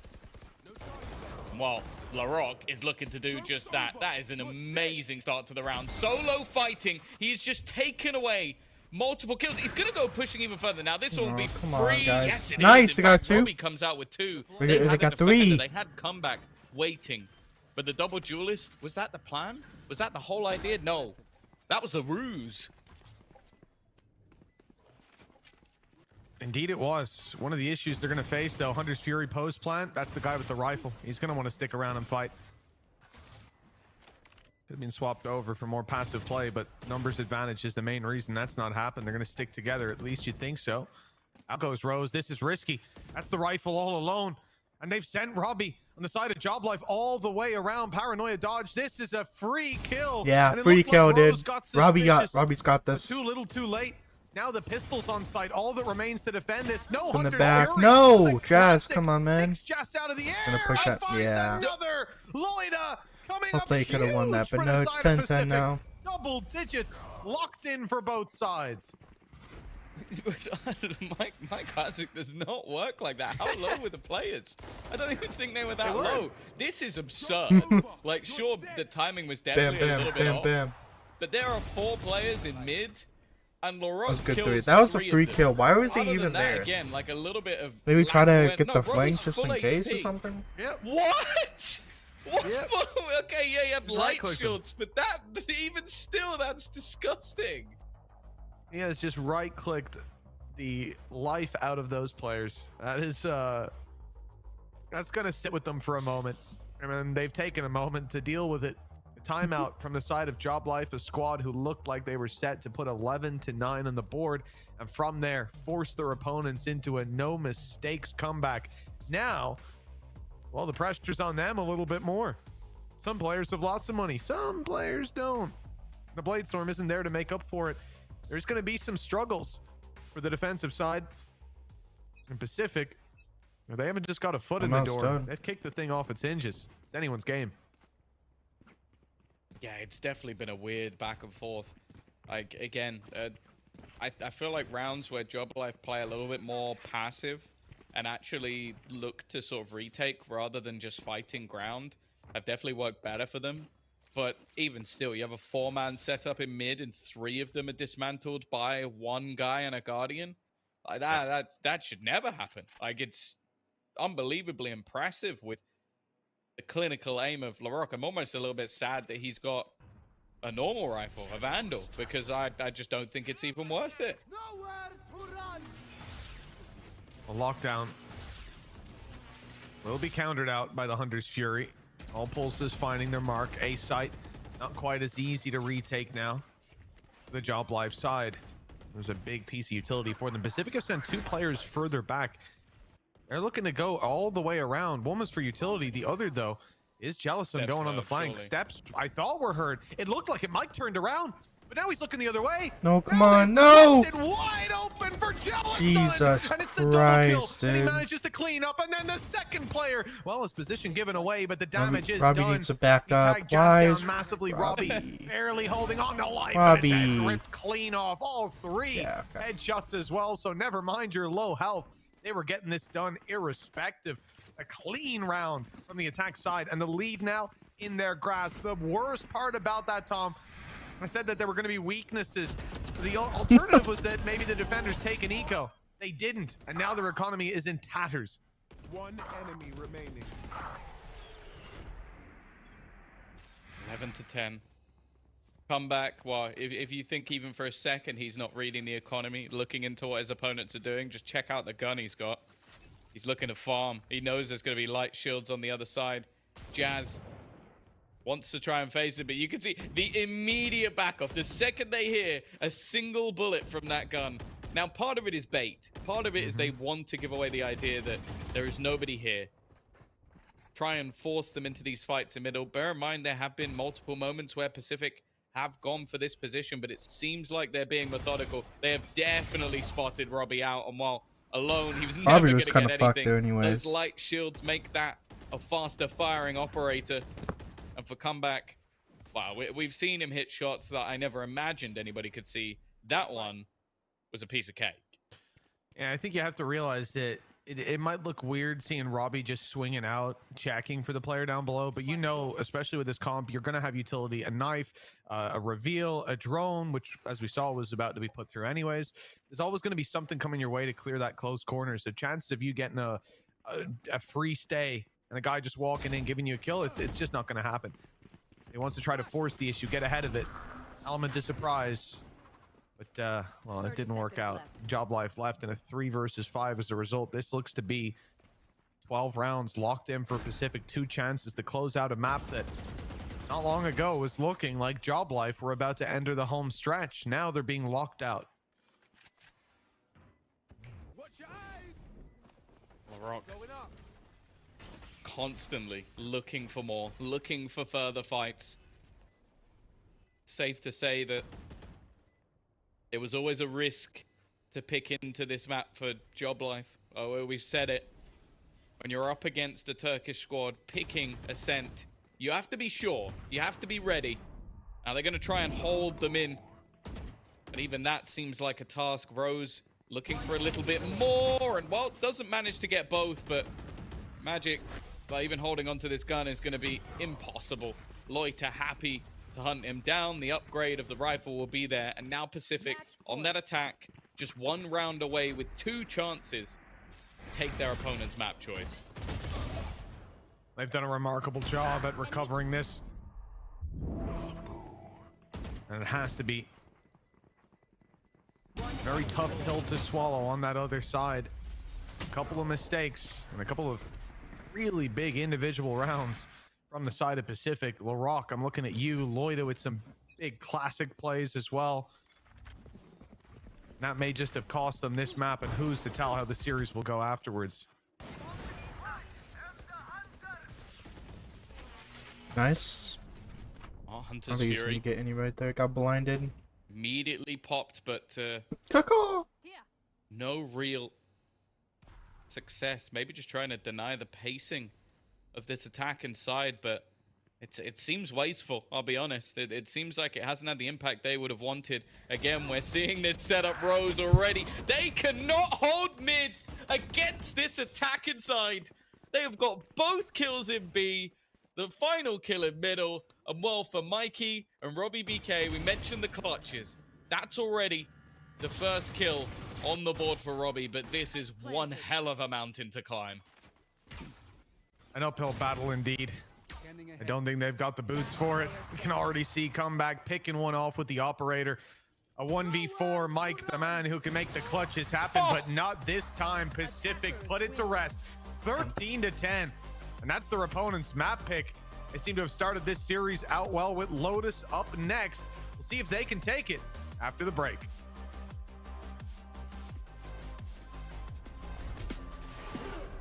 In my zone, yeah, I feel at home. Silence on my phone, focus on my goals. Whoa.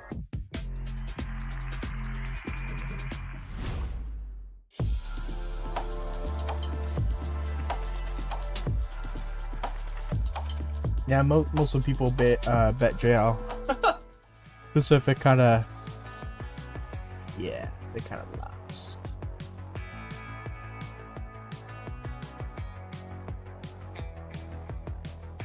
Turkish League best league.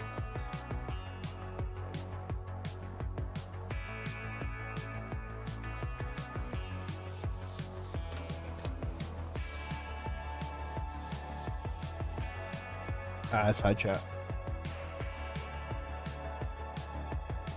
Hi, I'm Larry Janeski from Basement Systems of Indiana. Bro, not three. We're the all That's things dead. basement-y company. Did you know that up to 50% of the air you breathe in your home comes through the basement? A wet, damp basement is a real problem that can worsen asthma and allergies, affect indoor air quality, and even damage your valuables. We'll transform your basement into a dry, usable space and improve the air quality of your entire home. Call Basement Systems of Indiana today. My house for doesn't all have one. things basement-y.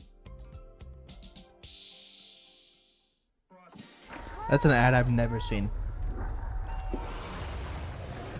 It's the summer of no FOMO. Take your shot.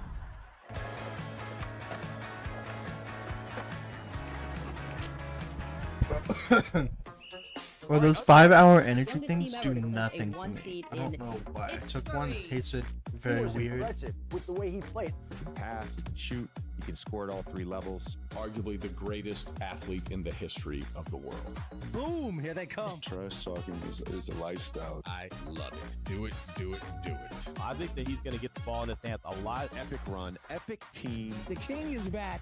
Check it out anytime on Amazon Music. Summer won't last forever, but during Toyota's national sales event, you can make memories that will. Okay, fine. Come on. Man's like, bro, what?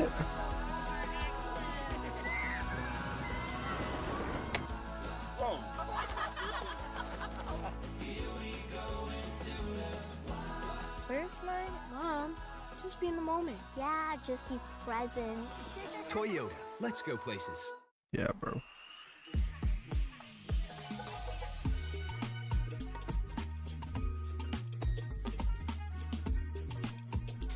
They say, you take my phone, you can have yours.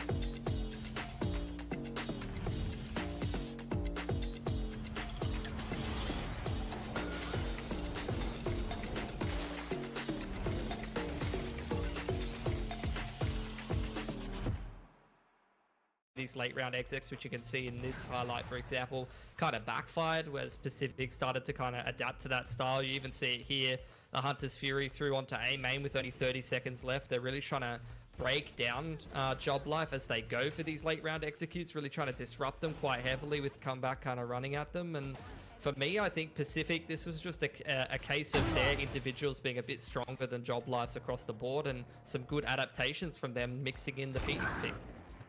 What the fuck? Concord is shutting down. What the fuck? Last player.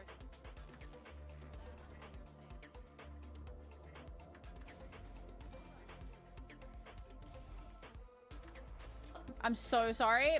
Seems that my mic had a malfunction.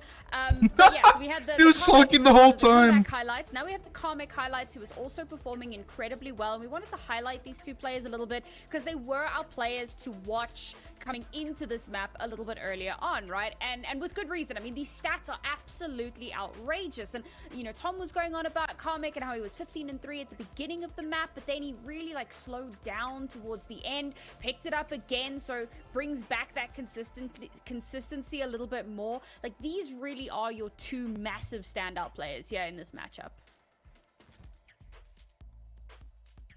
Yeah, I would agree with that. I think in addition to that as well, I think for Job Life, maybe 2 months but since they've played an official on Ascent, they looked a little bit rusty. They looked a little bit out of sorts in certain rounds, whereas Pacific, they threw a little bit of a curveball on a map that's been up and down for them, going for the Phoenix pick, and that's worked out beautifully for them. Not only did they have, you know, some great plays from comeback, as you can see from the individual stats there, but also, I mean, as the casters kind of alluded to, massive plays from Larocque and Loida, multiple clutches, and XVX's one really made a massive difference in that game. Do you feel like maybe both teams rely a little bit too much on those big hero plays? Would you like to see maybe a little bit more cohesion as well? Yeah, definitely. I think that it can be a huge issue to want to rely so heavily on a hero play, and particularly clutches. That was a big one. It was something that Pilsky had kind of alluded to during our pre-show, and about how Pacific have these great clutch players. And to be fair, there were a few clutch moments for Job Life as well, but it went a lot more heavy-handedly in favor of Pacific. And when you have players who can step up like that, even if your mid-round isn't going as well as you'd like, it's great to know that you have those players that can pick it up towards the end. But when you come up against another team who can also do that, you suddenly find yourself on the back foot, because if they have a good mid-round and they have good clutches, your clutches are just not going to be good enough. Now, there was one particular round, Sam, that really stood out to you. You had a lot to say backstage about round 18. Walk us through your thought process. What went down? Why were you upset? So this felt like one of those what could have been rounds. Job Life, they're in the lead here. The lockdown comes through. Some beautiful spam from the Odin to shut that down. PCF are not expecting that to happen, so the flood potential here is massive. Job Life immediately start to come through. A great reveal. They start getting that early information. The picks are coming through, and then they get a little bit overzealous. They jump through. They don't have solid control of the site yet, and it completely falls apart. And now Mikey in this clutch situation, and we said it, the clutch players from Pacific generally tend to be that little bit better. Free gun, by the way, and Larocque ends that round with a 3K. That should have been a Job Life round, and who knows, that could have been what propelled them towards a win. But the end of it, it messed up their economy. Was 15-2 It would have messed up my mental, I'll be perfectly honest with you. And from there, it all slipped away. It did indeed, yeah. Could have, should have. That was, of course, their map pick, and now they're down 1-0. Time to bring it back, though. We're heading over to Lotus next. They're currently running a 1-1 score and Ascension on it, of course. Yeah. There's a variety of comps we might be able to see here from both of these teams. Yeah, I mean, the comps will be interesting. More what's interesting to me is Pacific. As I kind of mentioned a little bit in the pre-show, it's a map they really didn't play very much in the Turkish league. It's something that their coach kind of wanted them to play coming into this league, and they look fantastic. They smashed the ultimates on it. 13-1. It was crazy to watch that game unfold, just how dominant that was. And that was the first game that I saw from Pacific where I was like, okay, these guys might be contenders to win the whole thing, or maybe the ultimates is super underperforming. But the pick did kind of backfire for them against Mouths, so, you know, maybe a little inconsistent on a map that they've tried to kind of adopt that they used to ban. We'll see if that comes back to haunt them against Job Life. But what I will say is that Job Life does kind of have like an up and down record on Lotus, so I can see why Pacific would continue to back themselves, and maybe felt like there was a couple of mistakes they might have made against Mouse, and they'll be fine today perhaps. And what could potentially worry me about this map, more specifically for Job Life, is they line the neon on this map. It's been pretty consistent for them. But here's a fun stat that we didn't have on our stat graphic earlier. Yas had 6 first deaths in our last match, which is not great. Like, I understand that as a duelist, you put yourself into these very high danger situations, but the whole point of the Jet is there's a fair amount of untradeability. Get a pick, dash out, dash away, get to safety, somebody's gonna back you up, throw out a cloudburst, whatever the case is. The idea is to try to remain safe after getting those picks, and Comeback was great at that. Yas, on the other hand, was not getting those same results. Now you go into an agent like a Neon that requires an unbelievable amount of support from the rest of your team. The potential to, overextend and get caught out massively increases, and that leaves a few concerns in the mind. Do you feel like they might be going for a Neon here? Do you think that's within their comfort zone? Yeah, I think it definitely could be the case. The thing is, Job Life across the 3 games of Lotus they've played in the regular season, I believe they've swapped agents up each time by at least one agent, and some of that has been the duelist. I think they swapped between a Neon or a Raze in previous games, so they have potential to kind of change comp here. They've already shown propensity to do that on this map, and they might continue to do that. I think for Jazz, in terms of, or Yas, in terms of his overall like style and the first death, first kill kind of approach, you could see it kind of in the attacking style of Job Life on Ascent, where they're just really hard sending him in, and he's really playing that kind of traditional space taker for the rest of the team, really trying to set up, entry pathing where everyone else can kind of scale out, and that can kind of be the situation where you end up getting first death a lot. And you can point towards the first death sometimes, and to be fair, if they lose, you can point at those first deaths and say, okay, that might be less optimal really, but in the games that Job Life win, and they have been a pretty successful team, if they're playing exec heavy and he's first deathing and they're still able to get into post plants that they win, then that can be effective. Job Life has shown us a lot of different looks in their regular season, in their last split on this very map. I'm personally very excited for that. We had some Gecko Soba play, Breach Fate, lots of beautiful double initiator action coming out from them. Pacific, as you already mentioned, they currently 1-1 on this map. Still confident enough in it to actually pick it, which, that's a confidence you got to rock up to in a tournament like this. Yeah, I think that tenacity is such an important thing to have, particularly because, as Pilsky mentioned earlier, you now have your new coach in who has put in the work for it, they've prepped for it, and they want it to become a reasonably strong map. And for the coach to have decided that this is something we're going to focus on, he must have seen some potential in it. I will say that the comp itself, I don't love. Hater Sam has arrived on the scene once more, but it has worked out for them reasonably well, right? A stomp against TU, a very close game against Mouse. It wasn't like it was super one-sided. It was 13-10. There was still some potential for it, but Mouse is a pretty good team. So now they come up against another arguably really good team, the other team that is currently undefeated, and I'll be real, I don't love a lack of a Viper. I'm just gonna say it, I'm gonna throw it out there. I want to see a Viper, but I don't think I'm going to, and that to me is an immediate kind of concern. That's fair.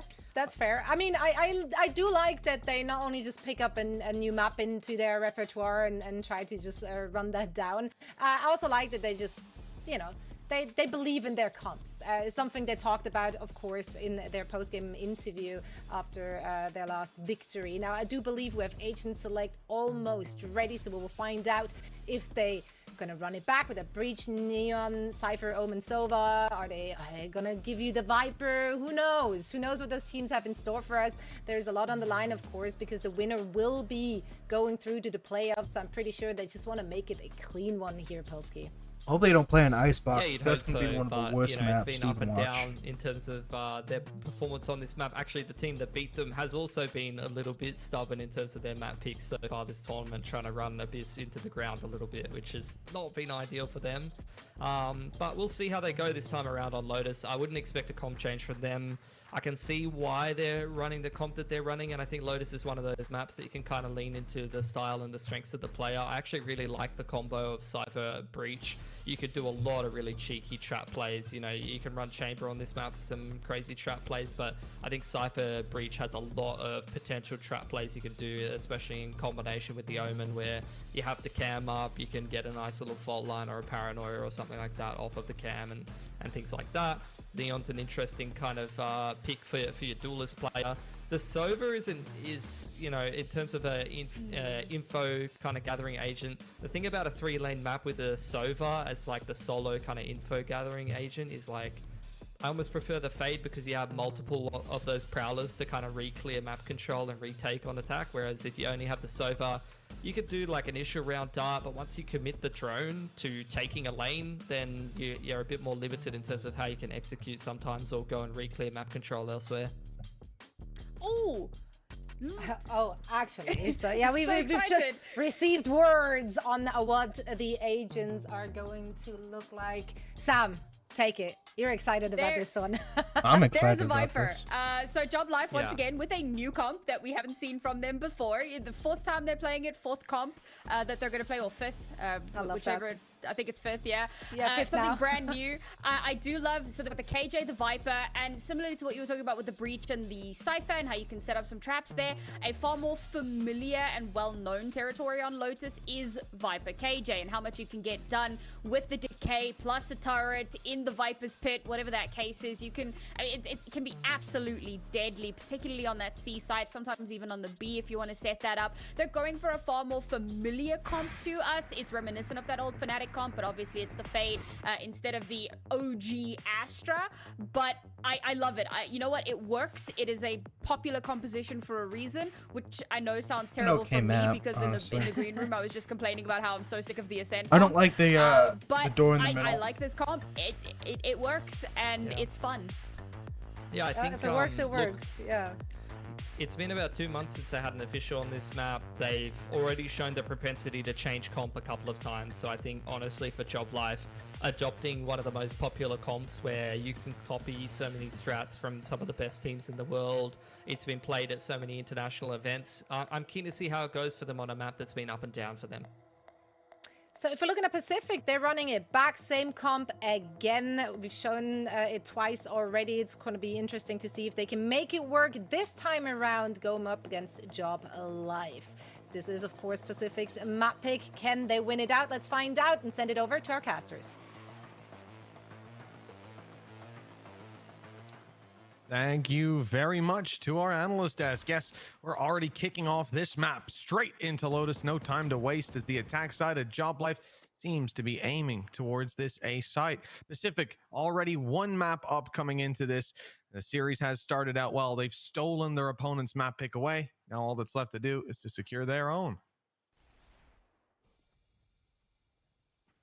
Yeah, no, this is an opportunity, but yep, again, the wall. I feel like both of these maps are coming in as sort of middle. Another reason why I hate this map, because people just put up the wall right there and then they just push to the right. Map pool. I think that we went into Ascent, and I said at the time, just because their record in Turkey didn't look the best doesn't mean that their record is going to be worse when they come up against like other regions, especially. I think the Turkish have already been very good, and I think for Job Life the same can apply here. They've gone back to what I would say is the standard comp, as it was said on the desk, the Fnatic comp, like one that we've seen them run many a time for the Turkish squad. Especially starting on that defense, it's going to be a little bit more difficult. Come back already, looking for those opening battles. But it's going to be that split back towards the B site, an attempt to try and put the pressure on. They're sort of running out of time again. We're getting the same. But why are they all rushing A and needing to get that spike down different time slides, bro? What? Putting one on the dirt. These are not pro leagues, dude. These are like. Here. I feel like this is the same problems. What is that? Pro players, by the way. He somehow manages pro to make players just whiffed 7 Time. shots. An impossible scenario once more, and he's left alone, waiting for his opponent to make a move, to make a step. The last one was 10-13. But tagged so low on HP. This is not going to be an easy fight for him to win, although he's got the read absolutely spot on and lands their headshot with the right click of the classic. Mikey, the clutch king, takes over once again. Well, we heard the stories. Now we get to see them play out in front of our own eyes. What a play by Mikey. This one was looking down in the dumps. Like the result was already locked in and we were just waiting for the printout. But my goodness. Jesus Christ, he was dead to rights. That was his life flashing before his eyes and mine. But he somehow manages to turn on a dime, take that fight on drop down, and come on, absolutely JL. Lost the first game, you guys can't lose the second one. You got to tie it up with map 3. Map pick with confidence. They've got to steal this out from under the nose of Pacific. It'll be a slow start to round number 2. Just look at what Pacific are working with. Very weak weapons got across the exposed. board. A lot of pistols. Most of them haven't been upgraded, and the main one they had was on the rock. Big player for that squad, and the first to fall, the sheriff on the floor. They're gonna rush A and then rush. Rush. No, they should rush C. Pass back over into just as capable. Oh, they're hands. trying to creep over It there. is very funny to see a man go from playing Phoenix to Breach. Like it's it's definitely. I guess they both have flashes. JP, you guys are a little too spread out. You guys need to. Especially That's someone who's who's gonna 16 A. years of age as well. To have that sort of flexibility. They're gonna try to I flank guess from C, we'll have aren't to wait they? and see if he does. But assumed flexibility. It's definitely impressive. Now for Rose, it's all about info. For Job Life, keeping things squeaky clean. Why would They've got you a few risk that? pistols that wouldn't be the worst to lose, and I'm going to make the assumption that Oh, we'll 'cause likely dead? see some reinvestment into the next round. Jazz even being Like, you open that door, purchased you're a dead. rifle Yep, they're dead. by Mikey. So I guess they want those orbs on the Why are they showstopper, running even though away? Mikey is the closest to having that ult available. 20 seconds to plant, guys. Come on, Robbie. You guys need to plant. Comeback's close by, but he's not going to be Pushing doing now. a damn thing. Locked out towards the spawn. They just Nice. give the space, Nice and even drop then, cam. Job Life for taking Why was it he on a back out of their spawn? hands. Rose denied anything towards heaven. And for Pacific, the question is cost. Already one player is fouled. And a good idea that they still have Magic lurking around towards rubble. Opportunity to Drive drop a the couple pre-fire. more weapons.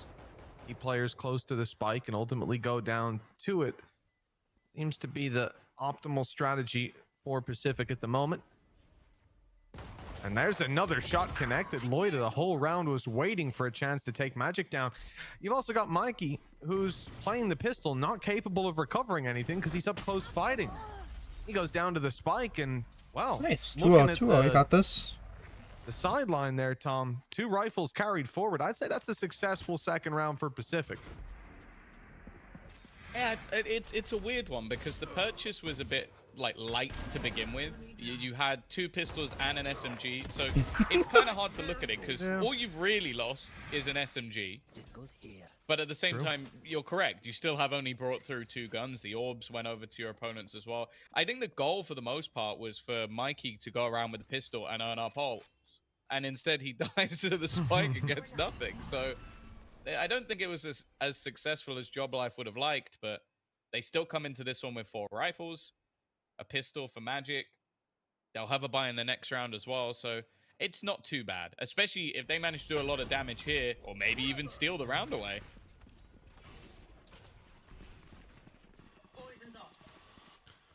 Certainly the potential for it. Nano, is that covering the plant? No. Bot will come back. He's not going to continue on this, surely. He's still going. Yeah, looking to catch players out of position. Is going to be caught off, but Larocque managed to find one, and further extending into the site is the rest of the squad. Jas, the last man standing, trying to hold on, but the spike is down. He's forced into the fight and drops another. Damn close, and a nice try, but not quite enough still. But what they brought in, that was a damn good run of it. Yeah, they'll come in with the more comfortable buy in this round.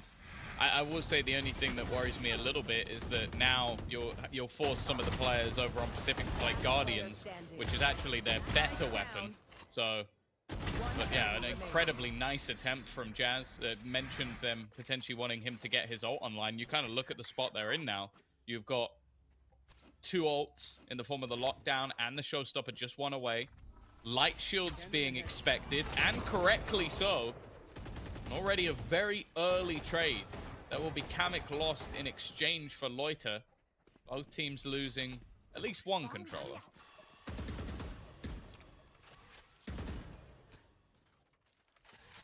Well, I think one of those squads is going to feel a little more than the other. At least for Magic, you can still clear off some of these angles, although as they go into the C site, none are smoked off. Smoke used on B. Moments, 20 seconds ago, it's going to keep players in position, leave a much lighter C site. They can walk in, they can start the plant. There will be spams coming. You can see the Larocque and Rose standing by in Waterfall, waiting for that signal to start the spam, and it looks like it's about to come through. Robbie, up top on the C-Snade, but this player is closer than expected. LaRock has completely jumped the gun, ran in front of the setup, and Job Life now have to recover as a result. Mikey clutch, Mikey 1v2. left alone, and he won't land even one of those shots. He needed two. LaRock's 3K, and what an impressive round from the breach. The C-Snade went above his head, and he used that as his signal to draw blood. Dwayne LaRock Johnson, just utterly impressive, just completely taken them down. And GP knows this guy? Yeah, any friend of Golden Boy is a friend of mine. This guy has been super impressive. As said, going over to the breach from the Phoenix, you kind of sit there and go, okay, maybe on an individual sort of ability, he's not going to be able to do quite as well. Well, he's top of the board, 6-3, playing the breach aggro. And I don't know. I'm a little bit nervous for Job Life just because the manner that they lose some of these rounds are not only ones that are going to hype up this young squad, like get them rolling, but also there's been so many opportunities, so many clutch scenarios where you go, okay, you've got the right idea. Like I think the C-Snade to try and stop anybody denying that plant was a great idea, but it was just the fact that they weren't ready for someone to be ahead of it. And that was all it took. LaRock being ahead of it meant that he could get a couple of easy kills before even closing out the round in the end. Now, luckily, or maybe not so, it depends on where you look at it. For Job Life, they've got ultimates that are pretty much, well, very high impact ones. So there's always going to be that temptation to invest a bit more into this round because, okay, I've got Showstopper, I've got Lockdown, I can get us into post-plant scenarios. It doesn't seem like they're going to overspend too much, but they are going to leave themselves potentially a little bit lighter. And there's also high impact ults on the other side. And again, I'm loving this from Comeback. Every single time he realizes the economy's a little bit low, he's straight in there, buying up that sniper. And we've seen that in the last map as well. This is something that is clearly a plan for Pacific. Each time they're a little bit low, I'm going to buy an Outlaw and I'm going to farm. Certainly a plan that I can respect putting into work. And striking fear into Job Life's heart. Let's see as they move forward straight in to try to take down Pacific on the C side. And oh, I thought they had a free run of it. Loida looking the wrong way, but it's clean as they make the adjustment. Only the player on B that falls. With Rose on the ground, it's still a 1v3, and the spike is wide open for Pacific to hold on to.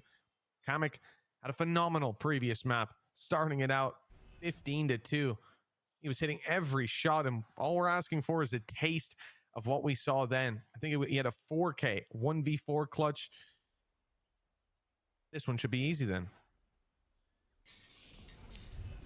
Yeah, I think with the spike not planted, it might be a little bit tougher, and a smoke to walk through, and LaRock waiting on the other side. 3-2. Shooting the body is such disrespect. A little bit, BM. You know, a little bit.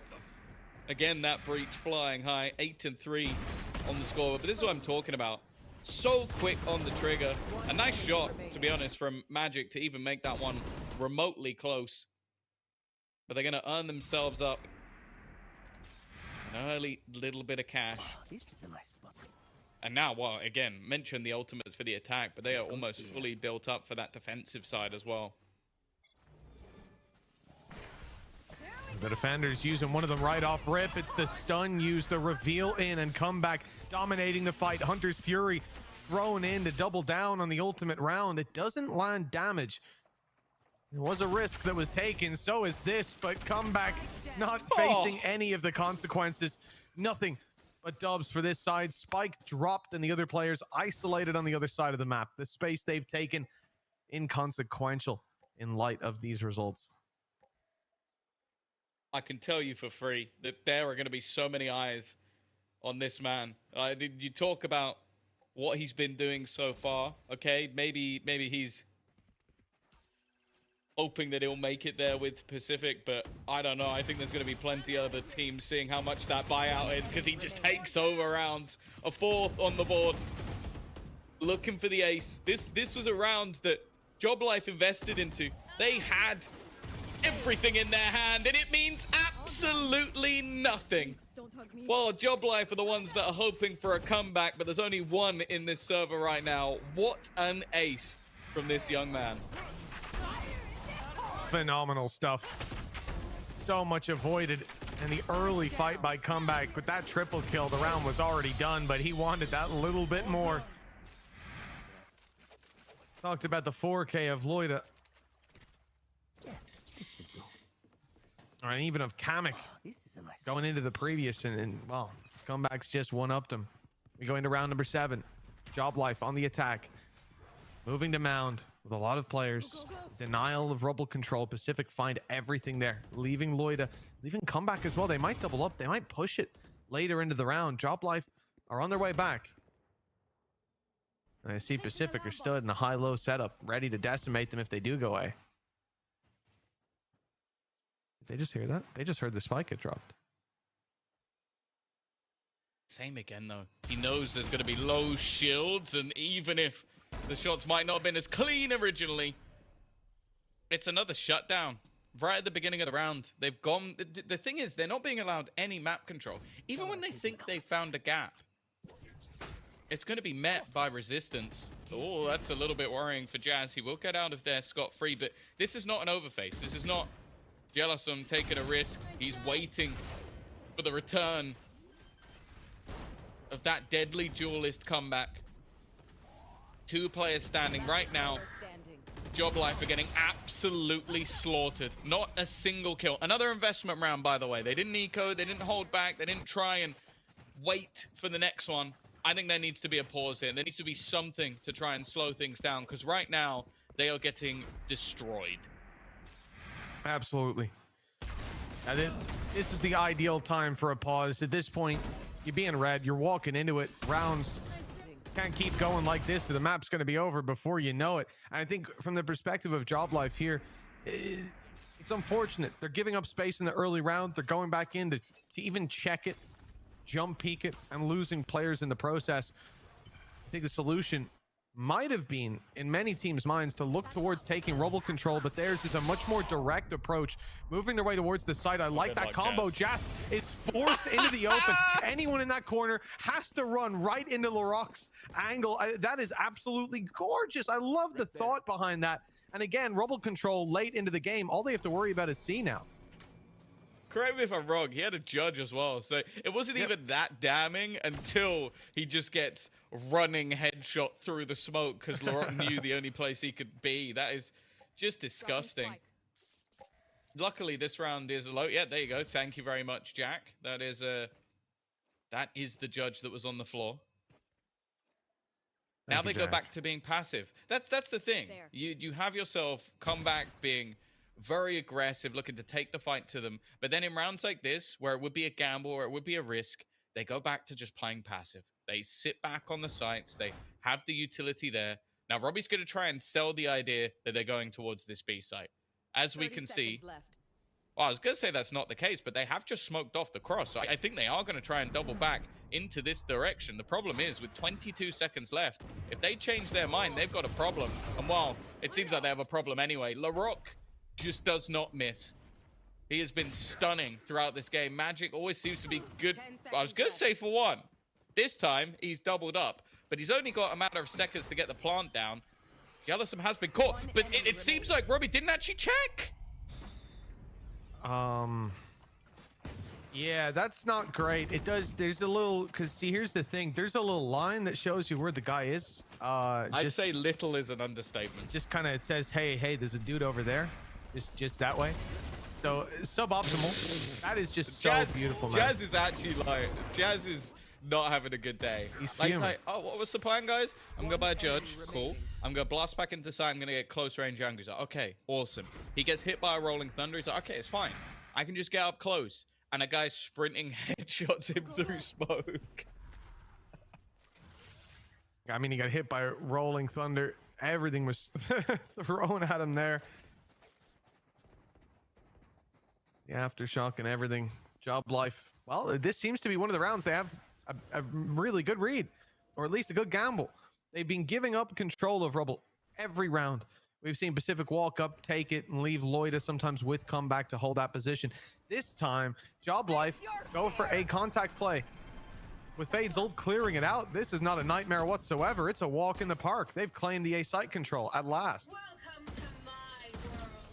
Viper's Pit, a lockdown. If they don't manage to win this round, I'm almost worried that it's over. They have so much to delay. They're even going to use the second early. Rose is going in and has got Kamik and the second and the lockdown. What? And the fight back's still happening, but those two ults got removed within a second. Comeback finds another. I'm gobsmacked. It now is left onto Magic. He's at least been having a moment or two, but this needs to be the best of them. The spike already halved, and they play it together. But Rose just got away with... Like, I know we've seen aces. I know we've seen headshots through smokes. I know we've seen beautiful rounds. That's the most insane thing I've seen this tournament so far. How in the hell did he get the Viper, another kill, and the lockdown with a 5-second timer? That's just absolutely insane. What are you supposed to do? Kill him, probably. React to your Viper dying, probably. But, you know, the heat of the battle. He's 6 and 4, but the man's a hero. I don't F4. I'm not even kidding. That's me done. Like, I'm like, okay, all right, cool. There was nothing. That's genuinely... he's 6 and 4 right now. There'll be people who haven't watched the game who go, I played all right. But it was LaRock and comeback. And don't get me wrong. LaRock and comeback have been nuts, but... I don't think if you told him in his wildest dreams he'd have got both ultimates there. Because that's what that should have been the surefire round. That should have been it. You've used a lockdown in combination with a Viper Pit. You only do that if things are going bad. You only do that if it's bad. It's not even a lockdown and a pit. It's a lockdown in a pit. They don't just have to destroy your lockdown. They have to run through a Viper's Pit and destroy your lockdown. Even when you kill the Viper, you're 1 HP, stood in the open, and everyone knows you're there. And everyone should be trying to defend the lockdown. With 4 seconds. The lockdown. Like, there's a 0% chance. That's some Doctor Strange BS that just went down there. I don't know how he's gotten away with it, and I'll tell you something. The opposition, Job Life, they don't know how he's gotten away with it. I'm not sure they care to know. They're going to want to forget that, but also make sure it never happens again. 7-2. Oh, the Odin wallbangs. They're being lined up. They're being toyed with.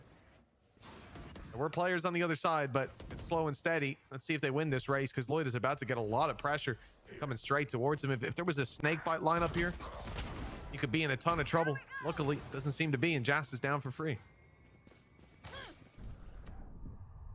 Oh, pressure onto Loiter. Watch, he has support. That's a lot of support. It doesn't need it. Doesn't need it. Okay, maybe the disruption helped him a little bit. Oh, dear. I think that was maybe a freer kill for Mikey. They're just running it down. Like, you could see this has got to the point of disrespect where it has become a challenge for Pacific to see who can get the most kills. Because the way that they're playing now is, oh, there's a guy here. I want to W key as fast as I can towards him. No shift, just to make sure that I can get that kill. At 8-2, Tom, it's looking like Pacific woke up and realized that out of 18 maps the last few days, I've cast 18 maps and you've done 17. They said, let's give him a break. Let's get a little quick 2-0 on. This is looking dominant, and I have no doubt Job Life can dig deep. They can make that comeback happen. But they are running out of time. 2 rounds just simply not enough to make a second half work in for the most part, and it doesn't look like it's getting any better here. They've been absolutely decimated on the way through the A site, not even surpassing rubble for the most part, and that 9th round is concretely locked in. I'm starting to feel bad for Job Life. It seems like a mismatch. Like, they're not even getting close. Like, Loiter has started to just dominate outside areas. Yeah, yes! The things we love to see. The man knows where the camera is. I'm hoping we get that on the stage soon. And, well, you know what? For Pacific, they've got an opportunity to make it into that top 4. They are just a few rounds away from doing so. They absolutely blitzed their opponent in the first game, had a closer affair in their second, and are now looking like it's back to business. Comeback They've stuck him in the mud. That's at least something. And again, Magic has been the piece of hope. They don't check. They don't check. Oh no, the Prowler didn't clear the corner. Oh. This And was the round. Of course it was LaRock. Of course it was Dwayne. Well, it could have been John because they couldn't see him. Unfortunately, just the one kill before the trade, and we're back to a 1 versus 2. Mikey with a clutch on his shoulders. 2 rounds might not be enough. 3. Well, it might not be either, but it could be something. A launching pad. Oh, he's walked straight into LaRock with the op, and that one ends exactly as expected. 10 rounds for Pacific here. You know what? Job Life's map pick was close, but I don't think Pacific's will be. Yeah, I think just like us, Job Life might need themselves a little bit of a break, and I don't know. Let's see if after the half, maybe, just maybe, they have a turnaround.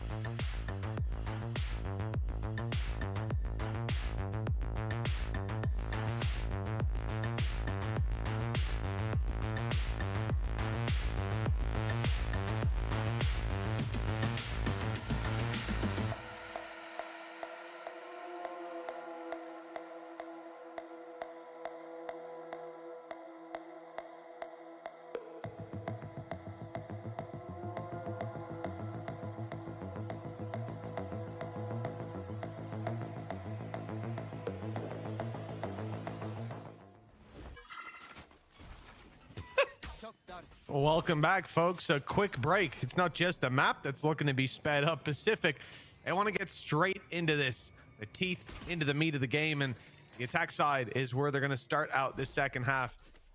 And soon they may be finished it. Just 3 rounds needed. Fair to say, Tom, this pistol has to go to Job Life. Yeah, no, I kind of want it to be clean for them, because what happened in the last half felt like I need to call the bully hunters. It's been a while since they've been around, but this wasn't particularly close. A fake big sold as well. You've sent your Sova solo over on that C site just as a ruse, and it leaves Magic alone. As said, he's had his moments. He's tried his best, but even that seems to be a fake. They're going to go sprinting back in the other direction. Mikey's managed to clear out Rose. That's a great start, but Comeback's on the hunt. The flash hasn't helped him out, though. In fact, it's given Kamek a kill. The advantage that they so desperately want to hold on to. Look at the lack of overextension. You can see for moments players want to step forward. They want to take that fight, but they won't. Pacific have LaRock tucked in towards the broken door, hoping he can find value. In fact, it's a bit of an ambush play on the side as well. Smoke down to buy them an angle to fight from. The defuse, though, forces them forward. Big swing from LaRock. He'll stop the defuse. He'll turn in the right direction. And listen, I was starting to believe for a moment with what we've seen from Pacific, but finally, Job Life seal this round's fate. Put 3 on the board, and if they were to start a comeback, this would be the beginning of it.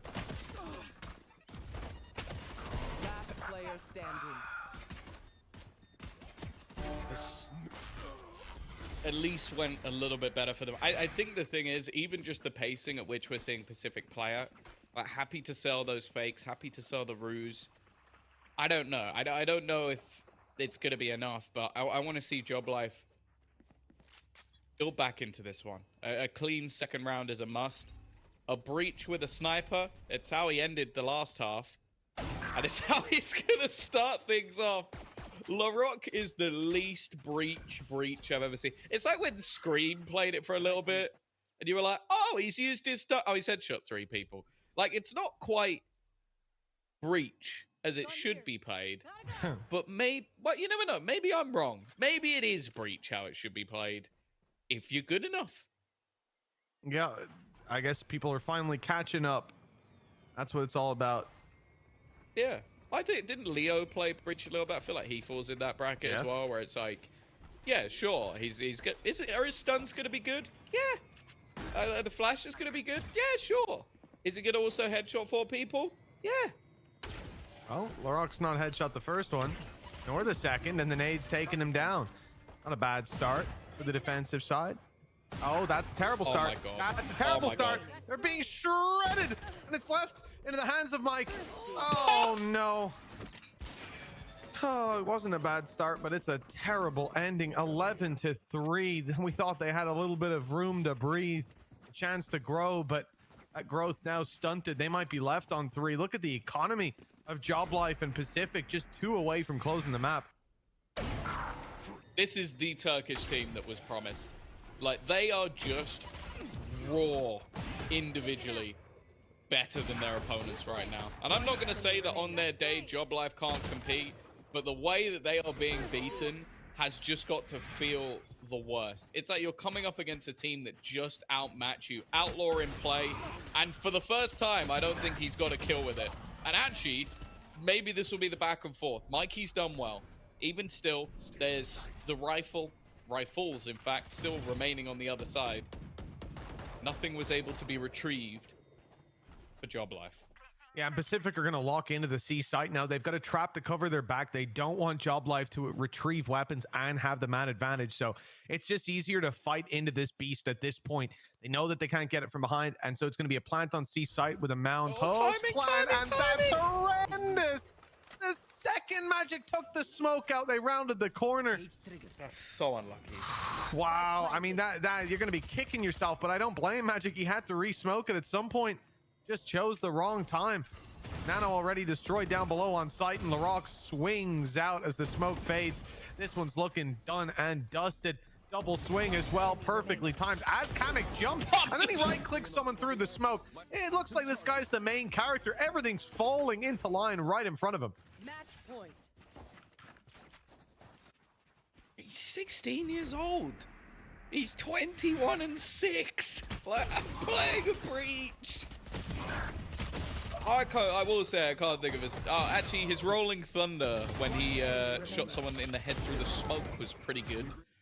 But I can't say that we've needed a lot of deep breach utility. This has been eye-opening. It's my first cast of this Pacific roster, and I'm gonna be honest. I expected them to be good. I'm not sure I expected them to be this good.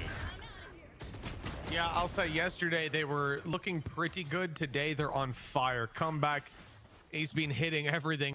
Loida yesterday was the star of the show, or one of them, alongside Comeback. But now some of the rounds out of Rose, for example, my God, Larocque's been dominating every duel he goes for. And, well, I think there's a clear standard being set by Pacific. They are one of the teams to beat. Job Life haven't got what it takes here today. 13-3 as we close out map number 2. A clean 2-0 for Pacific. Holy moly. These were the two teams that were 2-0 in their group. Firstly and foremostly, congratulations to Pacific to being the first team locked into the playoffs for a young Turkish squad. That is incredibly impressive, and they have dominated here. We will be going off to a break, and then we'll be back afterwards with Loiter for the interview.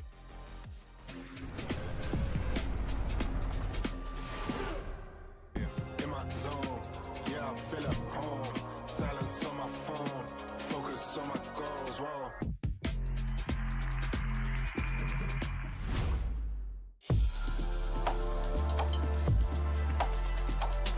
Protect the skin you serve it. The skin you defend in. Protect your skin with La Roche-Posay's ultra-lightweight sunscreen with antioxidants. To defend against skin cancer. And prevent visible aging. Every day is a sunscreen day.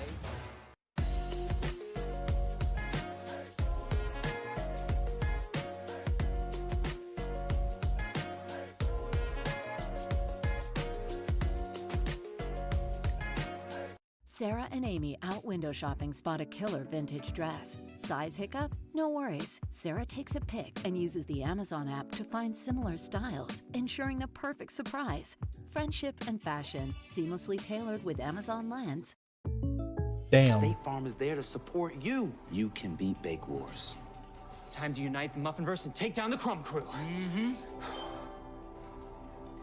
I gotta download a patch. Summer won't last forever. forever, but during Toyota's national sales event, you can make memories that will. Come on. There you Him is on Twitch? I don't like, I do it, I record them offline, but I swear on everything, like when I react to my Tim 2 stuff, it's raw. Right? Fuck yeah. NATO, thank you for your 5 gifted. I see you, bro. Thank you. Kyle, thank you for 3 years. Kim, thank you for 3 years. Bone, 3 years on YouTube. Thank you, guys. So, like, when I react to my stuff, I have to be live for raw, 5 right? minutes. Melancholy. I don't know how I even said that word right. Thank you for 36 months, bro. Okay. So, like, I was reacting to Queso raw. Okay. Arby's, thank you for your 5 gift. Your name's not Arby's. Art by. Art by. I just want to also pause over here and just say Arby's, hands down, most overrated fast food restaurant in the world, like on the planet. I don't know a single. I do not know one. I know a lot of people, bro. That's not meant to be. That's not meant to be a flex. I don't know one person that goes, bro, I'm ordering Arby's. Do you want anything? I've never heard that sentence. I've never heard it. You know why? No one eats Arby's. I don't know how they're functioning. I have no idea. I'm not tripping. It's an L. I like Arby's. Arby's is good.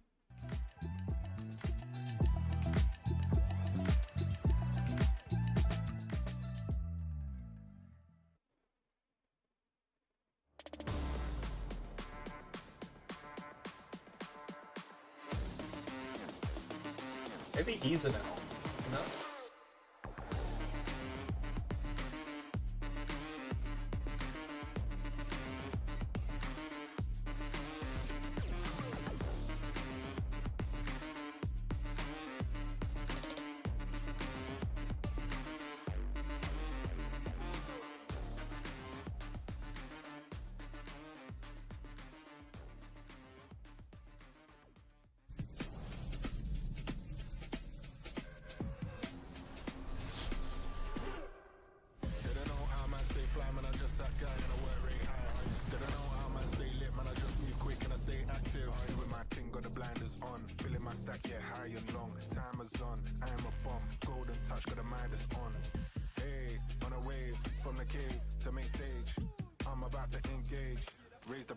Wage. Didn't know how man stay fly, man, I just that guy and I work rate high. Didn't know how man stay lit, man, I just move quick and I stay active.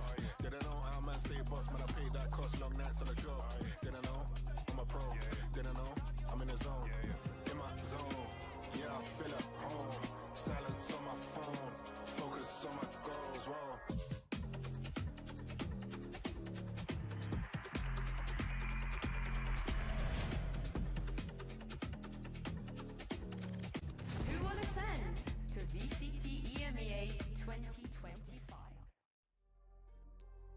Welcome back, everyone, and with this convincing last map, Pacific are clutching their spot in the playoffs, and we now have a winner's interview joining us. Loida will be coming in for a quick chat. So first things first, of course, congratulations on the dub. You are through to the playoffs. Just first reactions, how do you feel right now?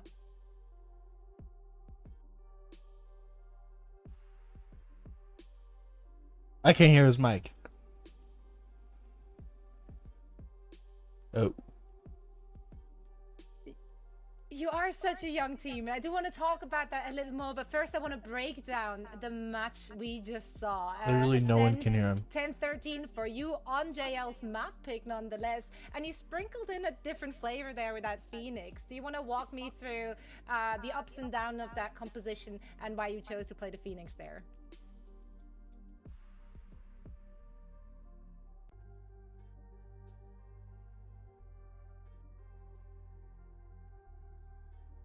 Could you unmute yourself very quickly in VMix? That'd be really cool. No one can hear him. I'll get confirmation in just a second. Yeah, he's just muted. Only she can hear him. Okay, we figure that out in just a second, and then we get Loida right back as we're trying to solve some mic issues for now. Very quick chat with Pilsky and Sam. That's what funny. A dominant showing there on the last map. They're just doing cleanup work, very reminiscent of their first match on this map. All I'm gonna say is mic issues couldn't be me. Never. It's relatable content. honestly. But yeah, I mean, we saw them on Lotus a couple of days ago, 13-1, absolute domination. Then we see them play it again against Mouse, and it's like, oh, what happened? Like, y'all were owning. How did it get this close, and how did you lose? And then we come back today, and yeah, okay. Now we see the domination in full force once again. It must be second map. They got 13-2. Like what? 13-3. Cannot be good for longevity and like any sort of like continued success. So I will put a little bit of a sprinkle on that one, and hopefully in the future we'll see them settle on something. But I mean, huge props to Pacific again. Team that flew under the radar. Nobody had them as their favorites, and they're going to playoffs. It's so exciting, Pilsky. It's so exciting for this team, and it will mean so much to these individual players. Yeah, for sure. I mean, I'm so sold, to be honest, like just from watching their games. Like, I'm especially on the core three, like even if they don't win Ascension, like I think Loida, Larocque, Comeback, these guys are all really legit. And then you've got some of the other guys playing some more supportive roles, or like IGLing and things like that. They just play like confident. The mechanics are there. They play off of each other really well. They play the macro really, really well. And I think you definitely saw it in that game. Like, both of these teams made an adaptation in terms of comp, and on a map they weren't super confident on, and it worked out much better for Pacific. They executed it much better, but also you could see it on that Lotus game that they were just kind of free-flowing. You know, they were running around the map. They were playing off of each other really well, even when the other team was trying to come and retake A main control. You had, like, reactive Hunter's Fury across the map, multiple waves of util. Like, they were just in kind of that flow state as a team, whereas Job Life were very janky. They were kind of, like, very much organized, take map control, and they were still getting outplayed, and it was just not very nice to watch, unfortunately. It's such clean gameplay from a team that young, with players which are not as experienced for most of it anyway. Because if you're really looking at these individuals, a lot of them only just recently really started their pro career, like coming out of Union, whatnot. That is extremely impressive. Or Sam, is this a byproduct of careless youth? They can just go into that free flow state. I wouldn't know. It's been so long for me. I don't know anymore. Esports boomers assemble. Actually. No, do you know what? It's the cracked out teenagers. It has been a staple for the longest time. There are stories about players who are like 14, 15. They're not able to play in professional tournaments. They, you know, take a couple of years, get a little older, and the next thing you know, they're playing in these international tournaments, and they're absolutely they needed to lower the dominating. age gap for some games. Like, if you're 13 and 14, you're beating pro players who are 17 or 18. Like, bro, give the kid a chance. Jets, all right? I think that age obviously plays into it, but some regions just, you know, Russia has beautiful models, Turkey has amazing jets. It is what it is. Yeah, that's what they say about Russia, like generally, and about Turkey. Like, those are the key elements. Now, let's take another look at our updated groups. As we said already, with this victory, Pacific Esports are through currently a flawless run through their group. They have one more match to go, but even if they lose it, it won't matter. Although I'm pretty sure they want to end it on a high note. Very, very exciting stuff. It's really all coming down to this. This also means we can now set the stage to our next match, which will be happening in Group A. And it will also feature a team that, as of right now, is looking undefeated. It's going to be a great match for sure. So let's shift gears and talk about CGN, which will be going up against Go next. I'm pretty sure this is going to be a good one. Now, again, to lock it, GN, they can lock playoffs with a victory as the only undefeated team in their group, with both Apex and CGN sitting on a 2-1 score, as you just saw right now. So also, this is, of course, CGN's last match for the group stage. I'm sure they want to end it on a high note and get that 3-1 score. I believe then they can maybe avoid a tiebreak, or we'll get into a tiebreak. I'm not even going to get into it, because otherwise there's no math on broadcast. That's what I learned in 19 years of doing this. That's right. Let's dig a little deeper though, guys. Let's talk about these rosters. We have big names on the server, but I do want to talk about some up-and-coming players here specifically. Vince from CGN, he stood out to you, Sam.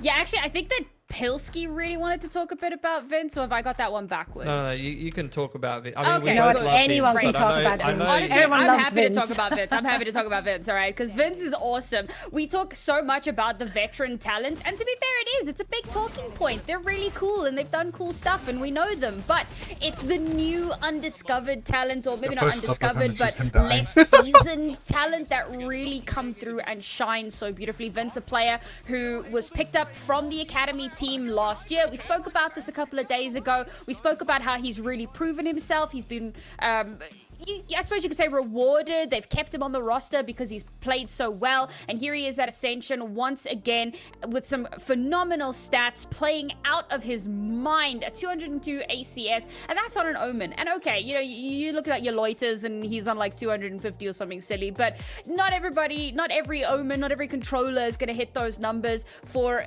Vince to be hitting 202, that is impressive just in and of its own right. That's yeah, for right. Sure. I mean, yeah, it's been Wait, he's on fantastic to watch controller? him and the core. He's been part of the CGN core. I think he's picked up The Stage fuck? 2 and then goes straight into Ascension last year as well. So this is his second Ascension, and I'm keen to see what else he's going to do. Indeed. Now, CGN have certainly brought the heat with some fantastic gameplay and individual performers, but they also brought a distinct flavor when it comes to some of their agent preferences. Speaking of heat, Phoenix, there you go. That's your transition, Pilsky. Let's talk about that Benny on Phoenix. Do you like it? Do you hate it? Where are we at? Look, it's hard to say, you know.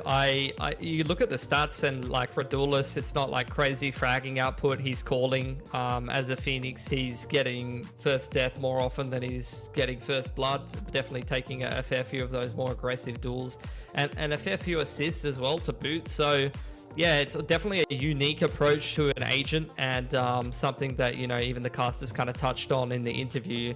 You know, I challenge Sam to tell us why they're winning with a Phoenix that is not, you know, outputting good fragging stats. Like, how does CGN make this work, eh?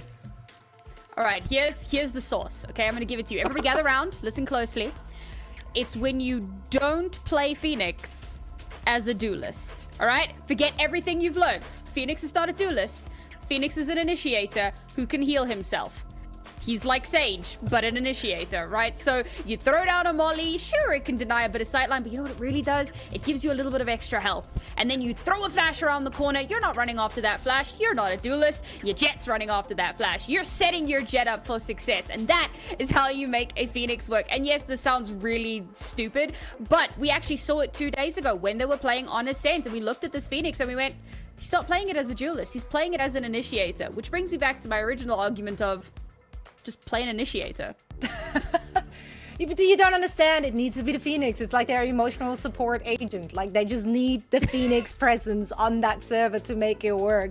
You know what? I'm not questioning it. If it's resulting in a victory, have at it. Play whatever you want. Stats don't matter. At the end of it, it's the dubs that really matter. Now, looking at the other side here and the other team, we already mentioned it, but Go Next, they had a great run in the group stage thus far. The only undefeated team, of course, in their group. Sam, what's their recipe to success? I think it's a little bit of the element of surprise that always, you know, takes a big important piece in the puzzle, doing things that are, you know, totally unexpected, doing things that are going to catch your opponent off guard. But you know what really, really helps? It's when you have a lineup of players that are just constantly the best at like everything that they do. Now, we've obviously spoken about Zeke at length, so I'm not going to cover that too much. If you don't know who he is by now, you haven't been paying attention. But Alexi, Prophet, Mini, we talk about burst power, firepower, clutch potential. They have been MVPs in their respective regions multiple times. These are players that are constantly at the top of their game. So yeah, I suppose the secret to success is have good players. Yeah, I mean, that you make it sound so simple, you know, just be Forehead. good, play better, forehead.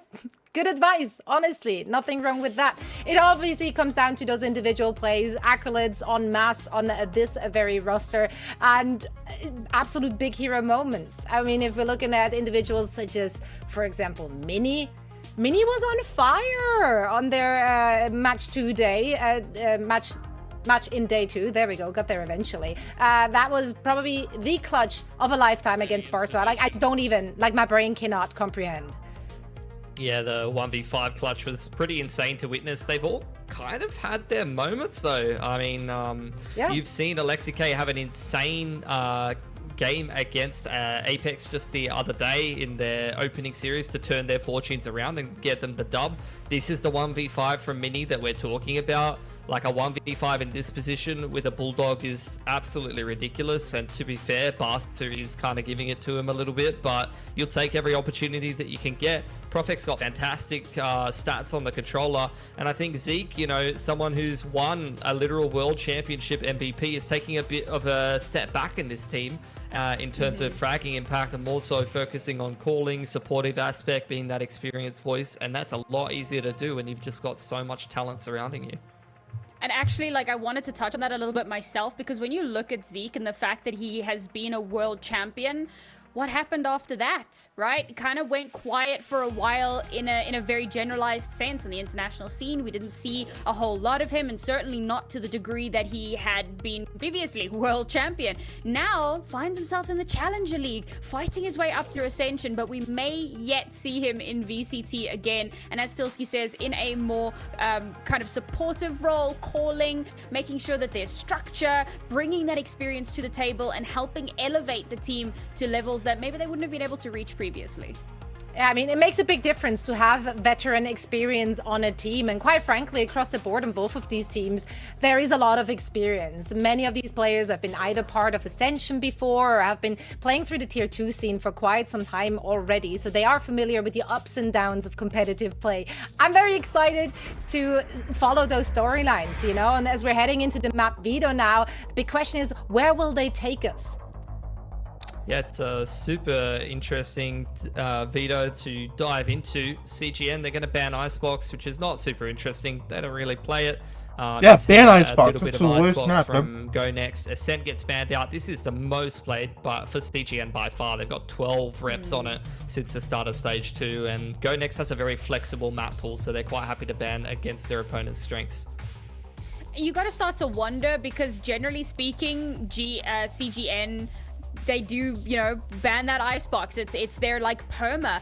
But for GN, they've been kind of all over the place with their picks and bans, and you start to wonder, did they ban Ascent specifically because, well, it's CGN's pick? You want to get it out of the way and off the board as quickly as possible. Now CGN have to make a decision. They're going to pick Into the Bind. Not the worst decision for them, but it's that Abyss. That Abyss has so many question marks on it.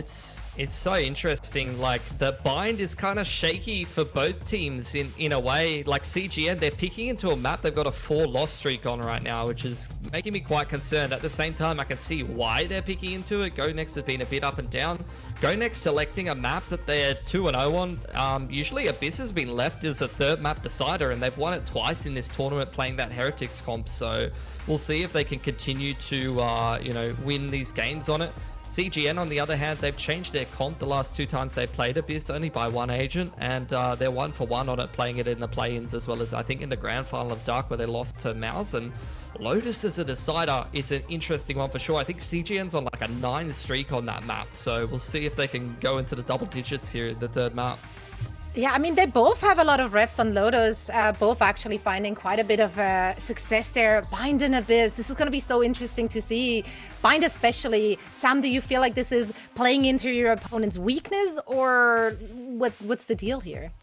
There's definitely a lot of mind games going on, right? It starts with Go Next banning out Ascent, knowing that that is CGN's best map. Now CGN have that decision to make.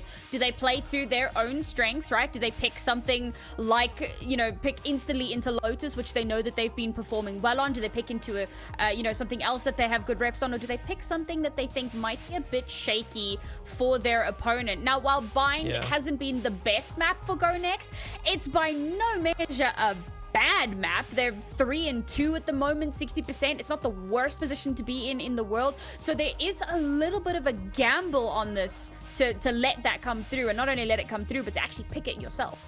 Yeah, I mean, Pilsky, if you're looking at their Bind yeah, you go first, and then I throw the question at you, because Here we are. Okay, think about it. All right, you just lose 4 games in a row, lose 4 maps in a row on a map to bait your opponent into the false sense of security, and then you're going to pick it in the series. That's the strat. I okay? see. It was That's that was the game. long haul. That they were playing the long game there. I see what you're saying, Pilsky. I respect the mental stretch right there. My question here is, of course, what will we see from them, though? They currently are 0-2, I believe, on this map, at least in Ascension. We've seen different comps from them, though. One of them featured Deadlock. The general consensus was that was a no for most people.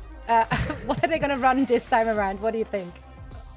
Yeah, Deadlock's seen popularity like that.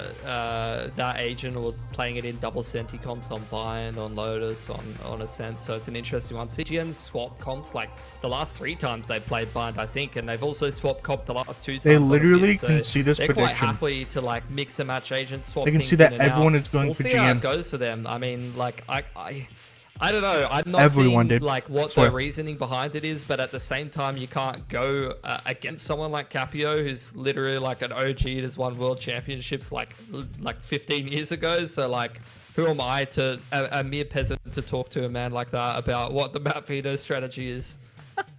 Yeah, we just want to understand, Sam, would we? No, not a clue. I mean, I coach like really low level local Valorant where like the strategy is run it down and play breach so that you can run it down harder. So yeah, my team does not play to that level of intricacy. So as Pilsky says, you know what? We'll save it for the interview. Right on. Here's the agent select for you. What will we see? I like this. I like this. That So is we're certainly going- a Sage. Yeah, we're going double controller, Sage. Single init could be an issue only on the Sova, and we're mixing in the Sova, which this almost feels like a dated comp. Like back in the day, you used to see Sage and Sova on Bind, so they're bringing back the old school. That's right. We're ready for some vintage Valorant gameplay. Let's see what those teams have in store for us. Let's send it over to our casters. Bowhead's 100% times, and they played this map. Thank 5 you times, very they won much to every our single analyst time. desk. Yes, it's time to jump into this game. CGN and The Go fuck? Next. Tom, we've got quite a game on our hands. Go Next have been doing a pretty remarkable job of running through these teams in the tournament so far. And now they've done the A's, they've done the B's. It's them, right? They've got the C's left to go. CGN on the I think they're attack gonna side rush here on B. Bind. Yeah, it's going to be one of those matches where I'm excited to see how it goes, and What? it seems like Anguist has already gone off to a pretty poor start. I've been a big fan of what we've seen Actually, from why GN's Nini gonna so win. far, especially. I think him and Alexic have been utter superstars, and while kicking things off already in this pistol, it is just wow, it's clean. They've had 3 1v1s, they have won 3 1v1s, and that leaves, but in case Is you're it too late bad to at make math, the prediction? 2 people remaining. Back! Thank 62 you for goes that, to Tom. GN, I dude. was What actually the fuck? struggling through it. I was getting the fingers out to count along, but Can't you wait solved for that this one for 6-2 me. half. Wait, hold on. 1, 2, 3, 4. Oh, yes. Well, I think CGN, they've still got a chance whenever Benny's alive, but it's a sad day, Tom. I mean, not getting to see Benny on that Phoenix is always a disaster of a map. I want to see his hot hands out burning up the server, but it ain't happening here today. Well, I say today. See you on the biz. Yeah, I was about to say, if we went with their old comps, we might have seen it on the first 2 maps, but we'll see. They've already changed this one to bring in a Sage. Not really sure what the plan was here. I think it was just wait it out and hope that they left, but they haven't. So it's going to be a second kill already for Mini and for Davi. A lot still to be desired.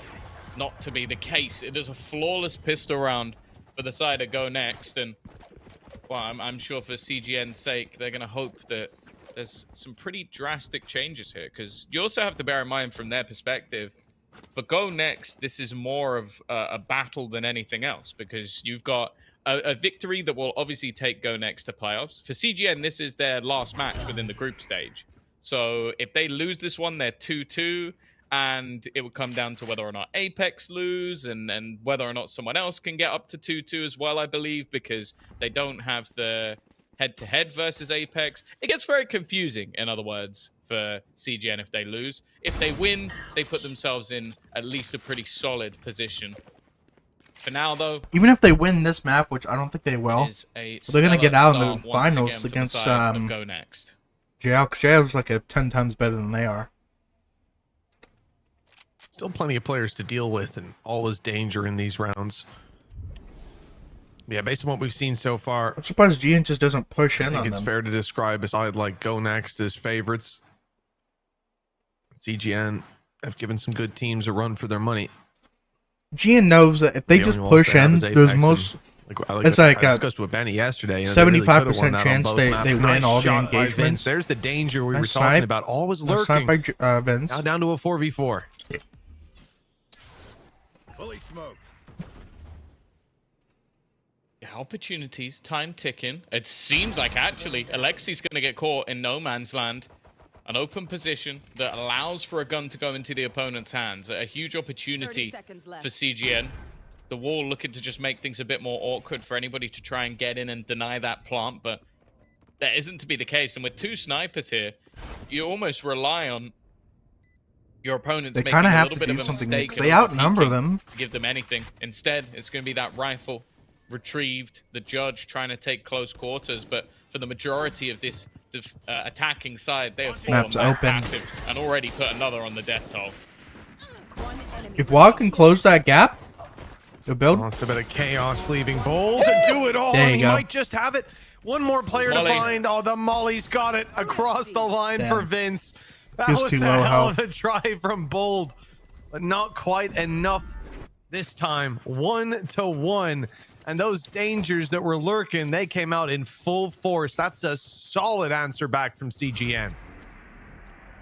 Yeah, just being able to get those openers. We've seen this quite a bit from our fantastic Brimstone players, just holding on to the utility until the very last moment. But I think Benny did a fantastic job. And of course, Bold did exactly what he could. Now, this was actually the map that I feel like Bold sort of made a name for himself with that old Ballista roster. He was a very good caller when it came to this map. And they actually run a Phoenix themselves. So not the case anymore, and their opponents haven't done it either. The problem now, though, okay, you got Bold still holding on to a judge. He's brought another one into the round. Just going to try and hold on to Hookah and the B site. For the rest, they're left with very little. Alexic, though, has started off strong. There's an aid blind, two of them to push in. So we got two of them, yo! Alexic on another, no, that's so equalizing opposite. It. And they can't really give that up for CGN. It'd be weapons acquired by their opponents. And the process of taking space. Mini's landed a beautiful headshot, a worldie of a round from Mini. 2 kills with Alexic, tripling up to close this one out. Well, they didn't appreciate losing that previous round, and they've certainly made it right. Yeah, I don't know if made it right. So, like, that felt wrong, but I get what you're saying. They brought balance to the world by losing an eco and then immediately winning one back. But yeah, some filthy shots connected by both Alexi. Like, the fact that Alexi is the one that kicks off that round and is able to hold on to that position for the entirety of it, it's going to send the economy right back into the bin for CGN. These are sort of the worst possible starts you can have, because it's not even like they retrieved any weaponry in the last round, because they only had one player surviving. Element is now going to try and fight versus the judge, and he wins. Okay. Close range as well. Yeah, that wasn't just from far back. Posturing. My guy wanted to get up in his face. It's worked. Zeke. On the other side of that wall, there's danger brewing. Not just Benny. He only has a classic, but Vince. Did he hear him peek? Footprint in a previous round. That's a beautiful pit. No. Clean punish by Zeke. Must have heard him going to the corner. The site control stays in their favor. Deep nade as well. This is going to force them out in the open. Nice. Huge punishes from the defensive side to claim back favor. Yeah, the utility of this round has been the major difference. Profek up close. I don't think... What? What? The fights that I'm expecting players over on the GN side to win, they're not. Davi's been able to turn things back. It's the second time that he's failed to do that. Fury. This guy's too good with that ultimate. He's hit a tag as well to bring another low. Zeke, low on HP. Somehow, again, in these low purchase rounds, they managed to do so much. Now, Vince, he wants to try and escape. He wanted to try and have that post plant that we've seen from him in the prior, but instead, Davi's going to be the one to try and fight this back in a 1 versus 2. See you, David. With Alexic and Zeke, the Eeks on the other side, they face him together. Nah, that's a good try. And although he does quite a bit, If he got a headshot, he could have gotten really double headshots right there. End. Still close, still a little bit It's worrying, bunny hopping especially around the corners. with what Davi was able to do. But it's still going to be the 3-1 in favor of Go Next. God, especially after losing out that last clutch to the Eeks, it's got to irk them a little bit on CGN. They start opening duel. They get picked apart by well-placed utility. And not to mention the position they're in round-wise, having gone up 1-1, equalized after losing the pistol. And a couple of mistakes end up costing them not just that round, but many rounds afterwards. The potential lead that they had.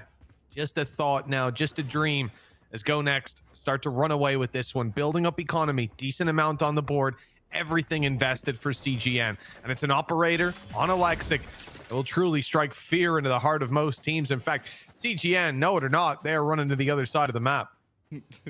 They've felt the celestial force of an operator on one side. This is where they all go through the TP and die to it anyway. That would be the real kicker. But instead, they're walking into the 1-2 punch.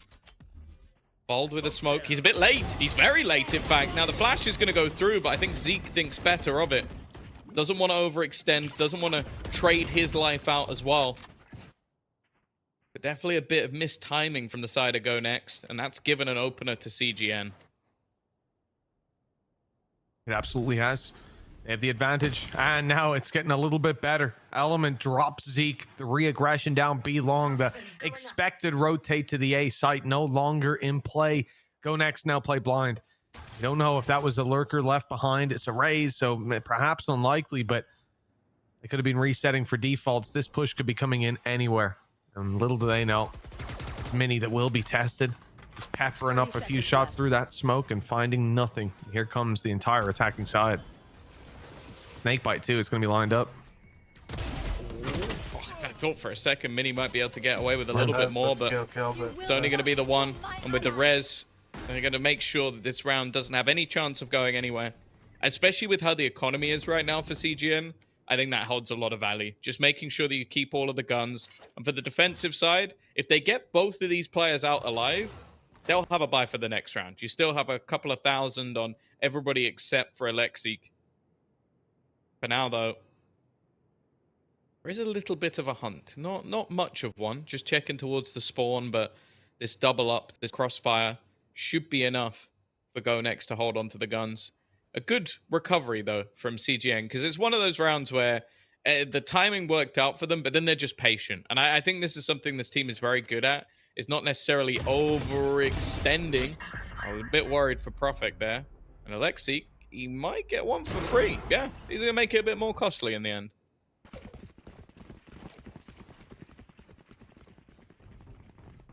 Indeed, running the cost up slightly. Even more receipts to submit, but Benny not on the Phoenix. Able to deliver that opening. He's still feeling confident for early fights, building up that res through the walls. We've seen him do it on Haven. There'd be no surprise he's doing it again here. The Go Next side. The growth in this series stunted slightly. It looked like this could have been a big lead and then running away with it. But like we said, they built up economy. So there's not going to be any cowering away and taking an eco. They'll be able to get a full investment coming into this round. Showstopper and orbital strike. One better than what Element can bring to the table. We have got a technical pause to belay some of this aggression. But it won't last very long. CGN, as soon as those barriers go up, I think this is going to be an all-out push for the B side. That's what I was thinking. Yeah, I am curious to see how this one goes, because you have to bear in mind this was a pick from CGN. Now, CGN on this map, their record on it is really not fantastic. Like they lost to Barca already. They lost to Galacticos playing in the play-ins as well. They lost the last 2 times they played it regionally. Now, obviously, there's been quite a change in terms of their composition and what they're running, but at the same time, it's something where you kind of sit there and go, okay, to pick that into an opponent who, okay, lost it last, but other than that, had decent wins versus the likes of Ascend regionally as well. So I don't think it's necessarily a bad map for Alex is 7-1 and Mini going is into the second map as 6-3. well, I think they can kinda pull this lean up it though. in the favor of Go Next, just because we've actually seen them a little bit more recently playing over on Abyss, and it's looked pretty comfortable for them. So I'd say for CGN, this was definitely a pocket pick. This was one where, yeah, they had plans to change back to a slightly less over-the-top, overzealous composition, one revolving around Deadlock or Phoenix, or in some cases, both. But even still, it's one where you kind of sit there and go, yeah, maybe you've got the scrims, maybe you've got the reps on it, but this doesn't feel like they're coming in with a mass advantage. Like I'm going, this is theirs, this is an easy choice. No, on record alone, you'd say they'd lose, but obviously, as we can see, they're not running the same stuff they were running before. Right here. A new dawn and a new day. Barriers about to go up. CGN, showstopper to work with. Orbital strike. They need to be cautious of. They definitely know that the brimstone is close by. Now. In fact, they've spotted him and they are hunting him down relentlessly. Orbital strike used to delay that. Cancel the push for a moment, but Brim falls regardless, and the rocket is still here to clear the space. Spawn wide open, they'll drop out, and the spike is rallying to meet the team on the B site. Clean take. How do you see him through there? What the fuck? What remains is to get the spike down, and they're going to really good use pre-fire for orb on what it was, I guess. He just won away from the pit. I thought for a second they might swap the plant over, but of course Vince just won away from orbital strike as well. Hero player. Zeke should have had that. What? Disjointed from the rest. I think that's actually been the major problem so far in this B site. Is we've seen that now in 2 rounds where Bold going around takes, through A. Well, the first time it was a mistake on timing. That time it was him trying to take. All on B. They need to get to A fast. Which I'll be honest, his kit doesn't really help for that. Like you're playing. They don't know that they're not on A. You hope to see from a Brim is delaying or clearing some of these angles on the retake. Instead, Bold tries to fight, and then because of that, later in the round we see Zeke try and be a hero. Yep, they're starting to realize right A. These aren't the players I want to see doing that. Like, especially when you have an operator on Alexic, him taking those early fights, taking control, I'm perfectly happy with. I'd say Mini as well. He's been off to a flyer of a start. Someone who's been hitting crazy shots. So I'm just a little bit, I guess, frustrated with. I feel like the 2 rounds that Go Next have had slip away from them on the B site have been the same. Over aggression from Bold, getting caught, and then Zeke trying to save the day. And both times it's failed. Well, time to search for a new plan, and this timeout will give them the opportunity to do that. We're at 3-3, and we've been experiencing most of the time pretty close games, especially when CGN are involved. They're always scrappy. Again, you only have to look to that Apex loss. I think it was definitely it went the distance on one of the maps, like 13-11, and then there were 2 overtime games in there. CGN as well throughout those maps, they're always giving a little bit of leeway and then dragging themselves back up, or vice versa. Seen the same thing this time around. They've used a showstopper in the previous, and that's the thing, it was like a relatively light investment to get into the site. Showstopper gaining them all the space, the opening, it also kind of got the opening duel. It traded out the orbital strike, and Bold went, well, we've lost control over one side of this site, we have to take back something else, right? So he peeks out on long, loses the duel, and that's all just on the back of one little ultimate. And CGN, before that timeout, the tech pause even occurred, they were waiting outside those barriers. That was the A game, the A plan, and it worked out perfectly.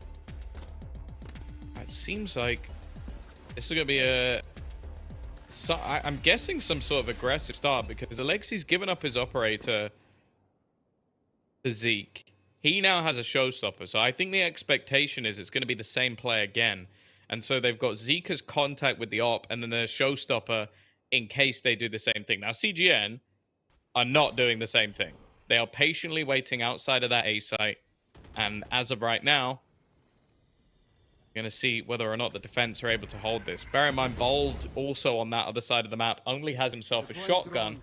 The players on A do have rifles. They do indeed.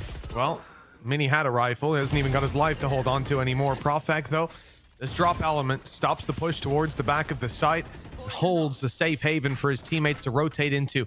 Now ready to take this fight, but everybody has left the B site. The teleporter could be a great option for CGN. They've tapped the spike, but they don't intend to plant it, at least not for the moment. Looking for the response from their opponents. Waiting for Go Next to reveal their hand. Nothing's come in. Another tap. And there it is, the showstopper, and it's fired onto the planter. That's Vince destroyed. Spike in the open. And it looks like Go Next want to contest for that, holding the walkout from bench. Beautiful stuff for Profek. Another player down. And they really may consider taking that teleporter. They are stacked up on the side of Go Next. Yeah, the thing is, it's become such common play to have someone wait on the other side, and with the amount of time left, it would be walking into risky territory. So CGN are trying to fight out of this, but with 5 HP, well, there's definitely no time for it now. The only goal from Benny is to just hold onto the gun, and with low weaponry, but a pretty solid setup, Go Next have managed to win themselves a round out of the blue. And I feel like, yeah, I feel like CGN, I don't blame them for not necessarily using the TP. As said, it's heading into unknown territory, but I do think they were just a little bit too hesitant with what they were doing and desperately trying to bait out that showstopper for maybe a little too long. Yeah, I mean, you can see it, right? They just kept pump faking it, and there was no response. Go Next just sat, waited, slowly chipped away at the wall, and I mean, I guess they were quite conscious as well. You pop the showstopper, chance they just run away. If they're in position close to the teleporter, and have a tough time. The reward here was massive. The lead back into Go Next's hands. The little bit of aggression on A side is all they have to go off of for now, but taking a look at where Zeke is. He's used a flash. No one spotted. He's clearing out B. It's only a matter of time till Go Next figure out where this hit's coming in.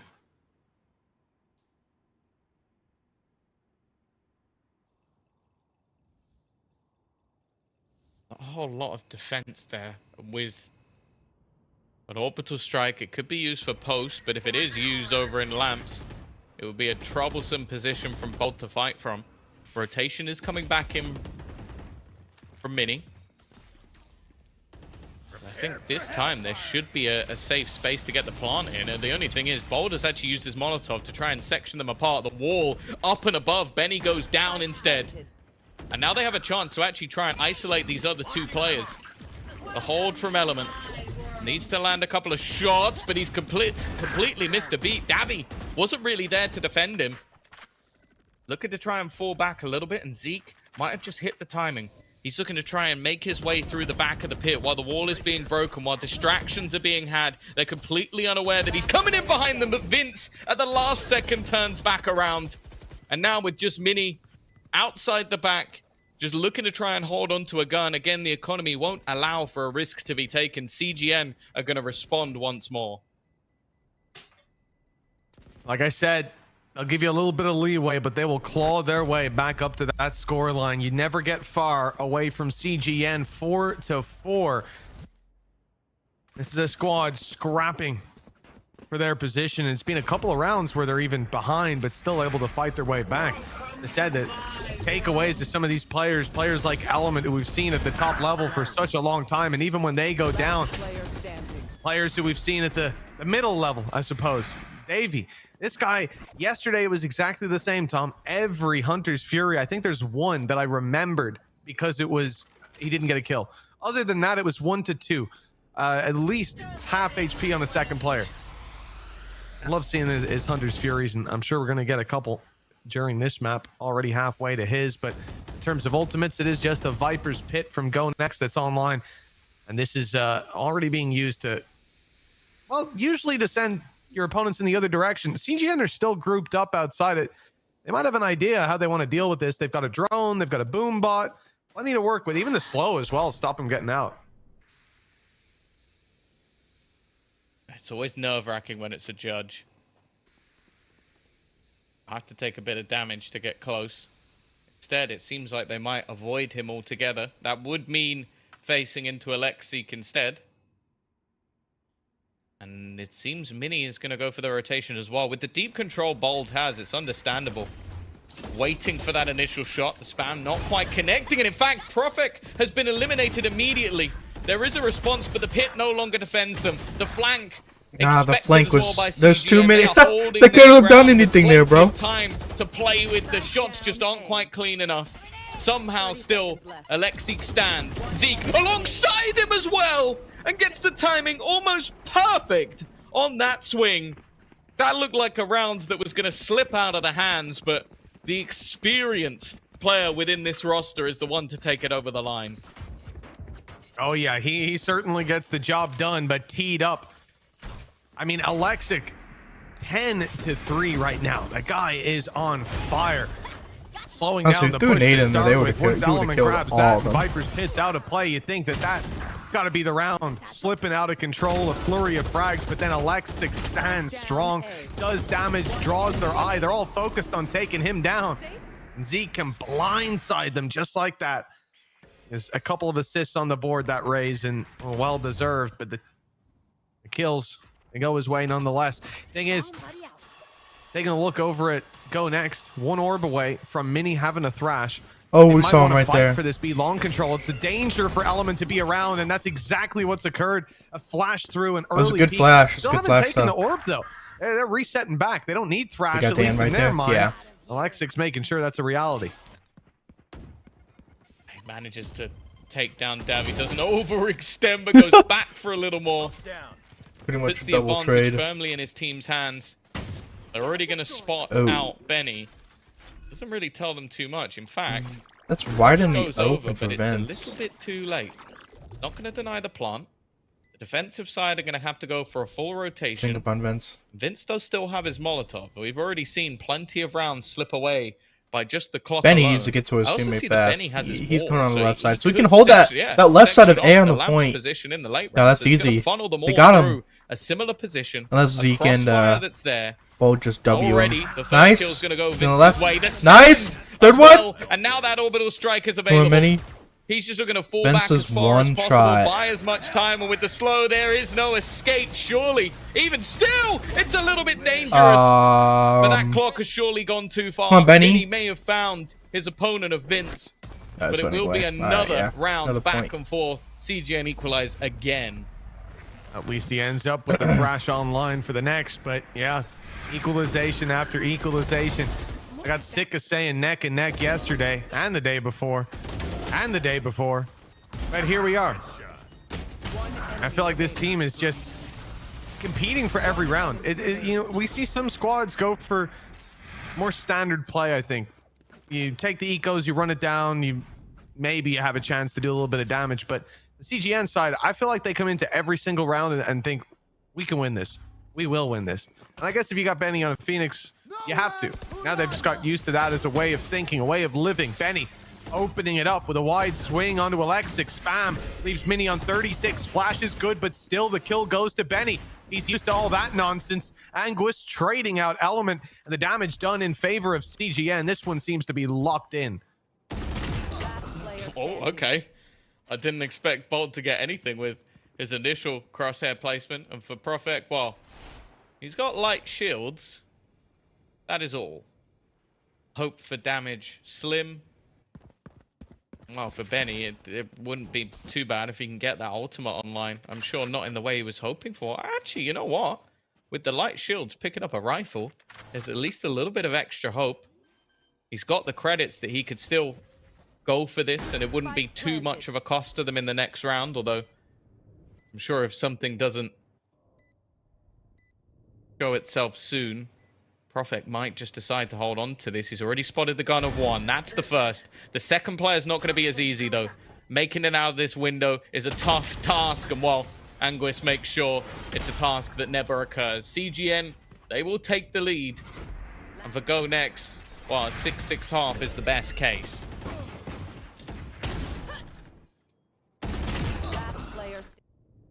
They win the pistol, equalized 1-1. Managed to fight 3-1 up. And I think we've been back and forth for the most part since then.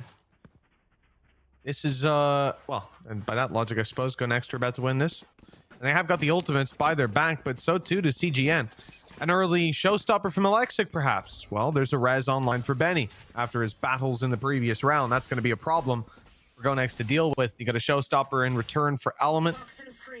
Go Next with a couple ults and show the orbital strike about to come online.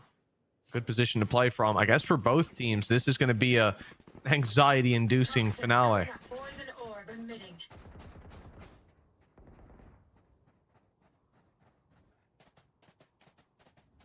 Early information hunted for again. Seems like the TP might be sectioned off, not wanting to allow for quick rotations. Maybe a little bit wary of a showstopper Good rotation, on the other though. side. And well, Bold is going to play no part in this round. It's Bold left got on to Z fucked. to be the hero of the B side once again, but this time, no chance. Mini will immediately use his ult, trying to put it in tandem with his teammate Showstopper, but it isn't to be. Nothing that Go Next are attempting is succeeding, and CGN have an answer for everything being thrown at them. Mini's spot is being watched like a hawk, and no trouble for Vince. And while Profek is trying to clear a close corner, his teammates, his brothers, have all fallen around him. A chance, but it's not going to happen. 7-5, really solid resurgence from CGN as they'll take the half. Oh, they'll have the lead moving into the next. A good position to play from on their map pick. Let's test out how their defense can match up against their opponent Go Next after the break.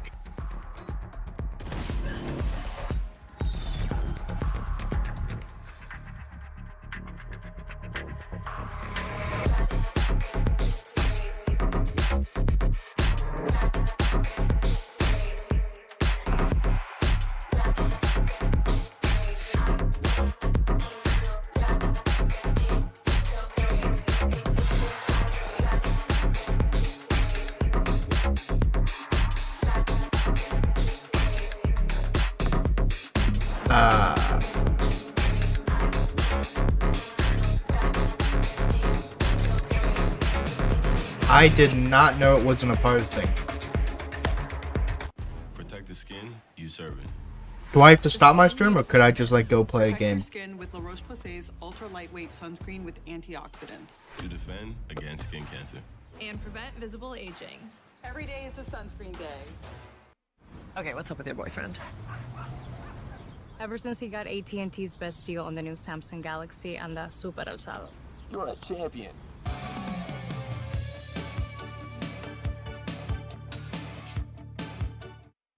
Emergency crystals pop and fizz. I can do that. I just didn't know, like, do I have to take out my stream, or do you want me to,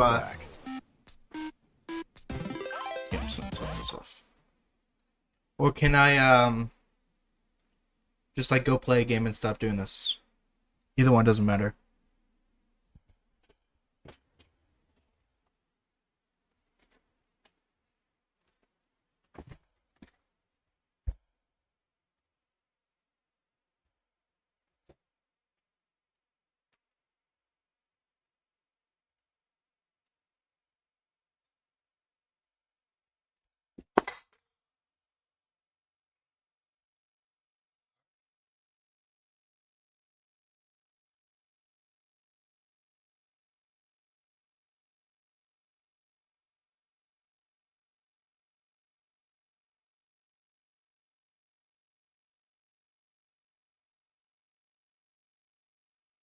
Well,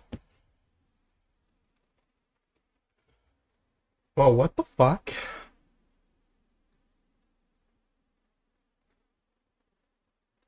I literally just got this, and now my stream is down. Well, GG's. Guess I will have to stop my stream.